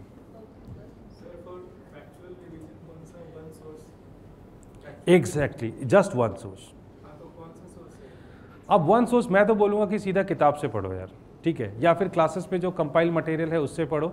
और अगर आपको लगता है कि कुछ एरियाज है जहाँ लैकिंग है, मैं बता रहा हूँ, देखिए अगर आप खुद से कर रहे हैं, मैं बहुत फ्रैंकली बोलता हूँ, अगर खुद से कर रहे हैं तो आप ऐसा, it's not necessary that in one particular place you can find all the stuff compiled together. So maybe you are not reading the whole spectrum, और you are not reading, I think there are so many books which are very popular these days. एक किताब है मोटी सी आई हुई है, that is दो लोगों ने मिलकर लिखा है शायद उसका, एक मॉडर्न इंडिया की किताब है, स्नेहलता या ऐसा कुछ नाम है ना उनका, आई थिंक एक बुक है। उस बुक पे ना उन लोगों ने सिर्फ फैक्चुअली नहीं लिखा है, उन लोगों ने थोड़ी कहानी भी बताई है। तो मुझे लगता है कि कोई भी, अगर आपको लगता है कि you read Shekhar Bandopadhyay and unfortunately you could not find the proper information on let's say revolts and uprisings, you just supplement it from somewhere else, right? That's it. So now for supplementing it, like this is one book, I'm not getting it right correctly right now, maybe I'll update you in the next class. तो वहाँ से आप जैसे ले सकते हो, किताब में मुझे अच्छी लगती है, बच्चों के लिए मैं आजकल रिकमेंड करता हूँ बच्चों को, वहाँ पे बहुत अच्छे से उन लोगों ने दिया हुआ है। हालांकि कुछ पार्ट में इन्फॉर्मेशन कम है, but still the way they have written the book, I think I am very happy because they haven't just collected the facts rather they have also given the narrative simultaneously. So whenever you have been reading any facts along with the narrative, so you are able to retain it for the longer period of time. मैं आपको सिर्फ ये compilation दे दूं कि ये facts है, ठीक है, और ये facts, आप उसका रट्टा ही तो मारेंगे और तो कुछ नहीं बचता है ना उसमें, तो वो रट्टा कभी बहुत लंबे टाइम तक रिटेन नहीं करती है।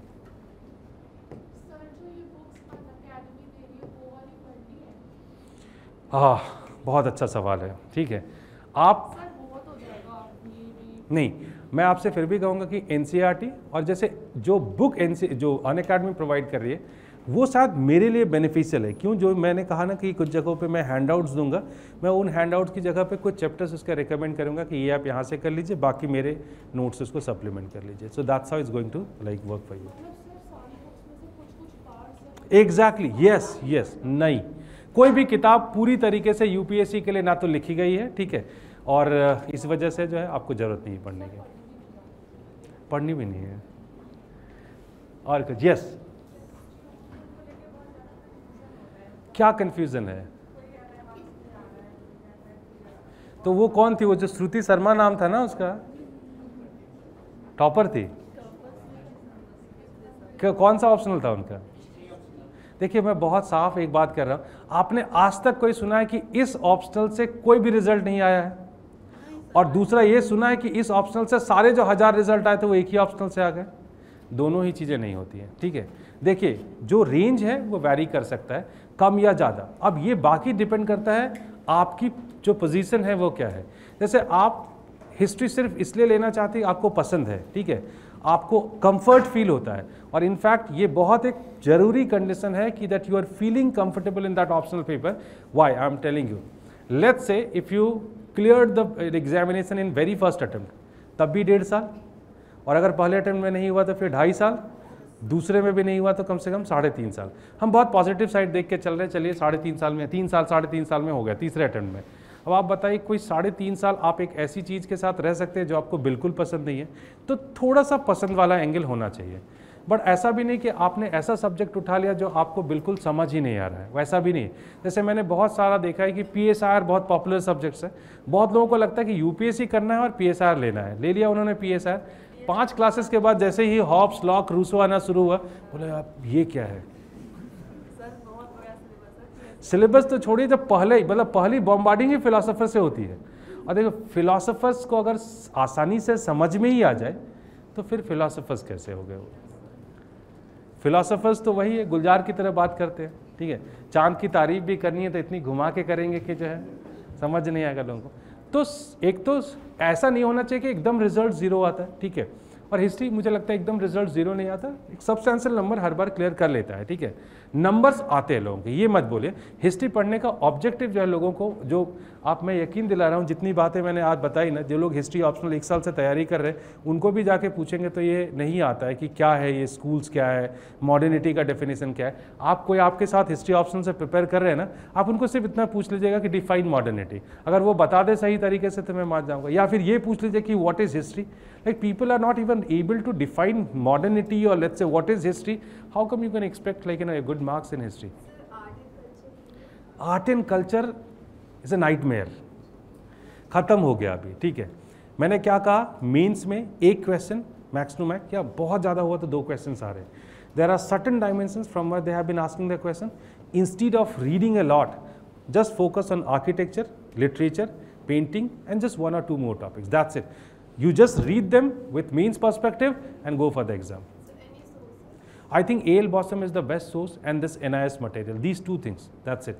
And only couple of chapters from A.L. Bossum. What topics I have been recommending for that, like you read them from A.L. Bossum and then supplement it from NIOS material and go for it. That's it. No separate preparation. बहुत पढ़ना चाहते तो एक जो NCERT पढ़ते हैं ना आजकल बच्चे, वो वाली नई NCERT जो है वो पढ़ लीजिए। बहुत, अगर आप 8 टॉपिक्स या 10 टॉपिक्स है उसमें आप वो कर लीजिए। सॉरी, यस, आप पहले आप ख़त्म करिए, मत पढ़िए, नहीं, स्ट्रिक्टली नो। हाँ, कितना बुक स्टॉल पे मिलेगा? आई थिंक मेरे हिसाब से सॉफ्ट कॉपी भी है उसकी, है soft copy, a cultural history of India by A L bosom.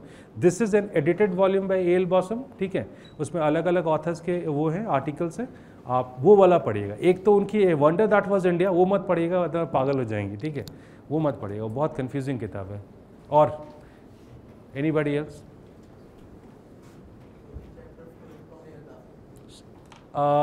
Chapters from the same thing, ठीक है, एक आप बुद्धिज्म जैनिज्म के ऊपर एक टॉपिक मिलेगा आपको, एक भक्ति सूफी के ऊपर मिलेगा जो समर रिजवी ने लिखी है उसी के अंदर, आर्किटेक्चर पढ़ लीजिए उसमें से, और स्कल्पचर, पेंटिंग, यही 5-6 टॉपिक्स पढ़ लीजिए, that's it.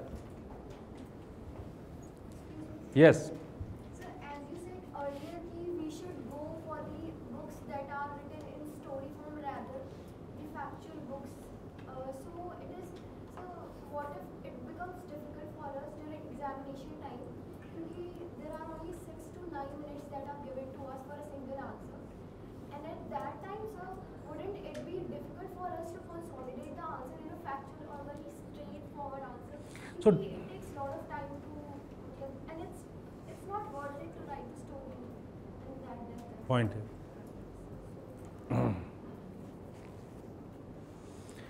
So when there are two things, don't you think that when you are reading the books you are making any notes as such? What is your plan? So, but sometimes, I mean, unknowingly, it replicates into our answers while writing as well. क्योंकि हम उस story के form में ही हम पढ़ते हैं, याद करते हैं, वो हमारी चीज़ में बैठ जाती है, हमारे मन में बैठ जाती है। And while writing the answer वो चीज़ आती है, तभी हम factual चीज़ें याद आती हैं।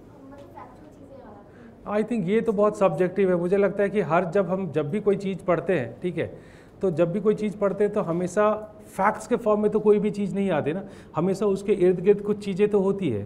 तो आप कहते हैं कि मैंने अगर वो सुन लिया तो मैं उधर जाके लिखना ही है मुझे, तो I think there won't be any answer for this. कैसे मैं बोलूँ? आपको पता होना चाहिए कि आपके पास इतना वर्ड है और इतना वक्त है, आपको वो लिखना है। और this is something that you have been learning gradually. Answer writing अपने आप में एक आर्ट है।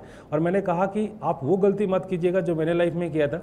आई never wrote answers, I use to write directly in the examination hall. और दो प्रॉब्लम्स होती थी मुझे उसकी वजह से। एक प्रॉब्लम्स क्या होती थी मुझे कि मैं जिस समय लिखता था UPSC, I was already in MPhil. और जब आप एमफिल में जाते हैं ना, तो उस समय आपको जो है टाइप करने की आदत ज़्यादा हो जाती, तो पेन पकड़ने की मेरी आदत छूट गई थी पिछले 2 सालों से। तो जब मैं लिखने आता था तो मेरे हाथ में इतना दर्द होता था कि मैं एक हाथ से ऐसे पकड़ता था और दूसरे हाथ से लिखता था ऐसे करके, ठीक है, पहली प्रॉब्लम। और दूसरी प्रॉब्लम, आप वहाँ पे जब जाते हैं तो आपको बहुत प्रैक्टिस करके जाना चाहिए, because that actually gets you this idea that in this examination hall how to narrate और how to write the answers in point format, because you literally do not have this much time that you can write the whole narrative of the story as such. So you have to minimize your answers in certain topics or certain points, and you have to write it, and this you are going to definitely learn gradually. So go for as many as answer writing practice possible for you, and that's how like you are going to overcome this problem what you are seeing, right? वो practice से हो जाएगा, ऐसा नहीं है. Anything else? Right? कुछ मिला या नहीं मिला? कुछ ऐसा ही मिला कुछ. अच्छा, इनलाइटनमेंट मिली? हाँ, डायरेक्शन मिली, इनलाइटनमेंट नहीं मिली. इनलाइटनमेंट यार कोई किसी को दे ही नहीं सकता, यही तो मैं बात बताने की कोशिश कर रहा हूँ. वो मिलेगा तो आपको ही. So try for the enlightenment, right, and clear UPSC. Everybody does have a potential, ये तो मैं जानता हूँ. अब ये डिपेंड करता है कि आप अपने पोटेंशियल का कितना एक्सप्लॉयटेशन करते हैं. ठीक है, नहीं मैंने बहुत और बातें बताई, घर जाके सोचिएगा उसके बारे में, और भी कुछ पता चला होगा. ठीक है, so go for that enlightenment. Best of luck to all of you. Thank you very much. Right.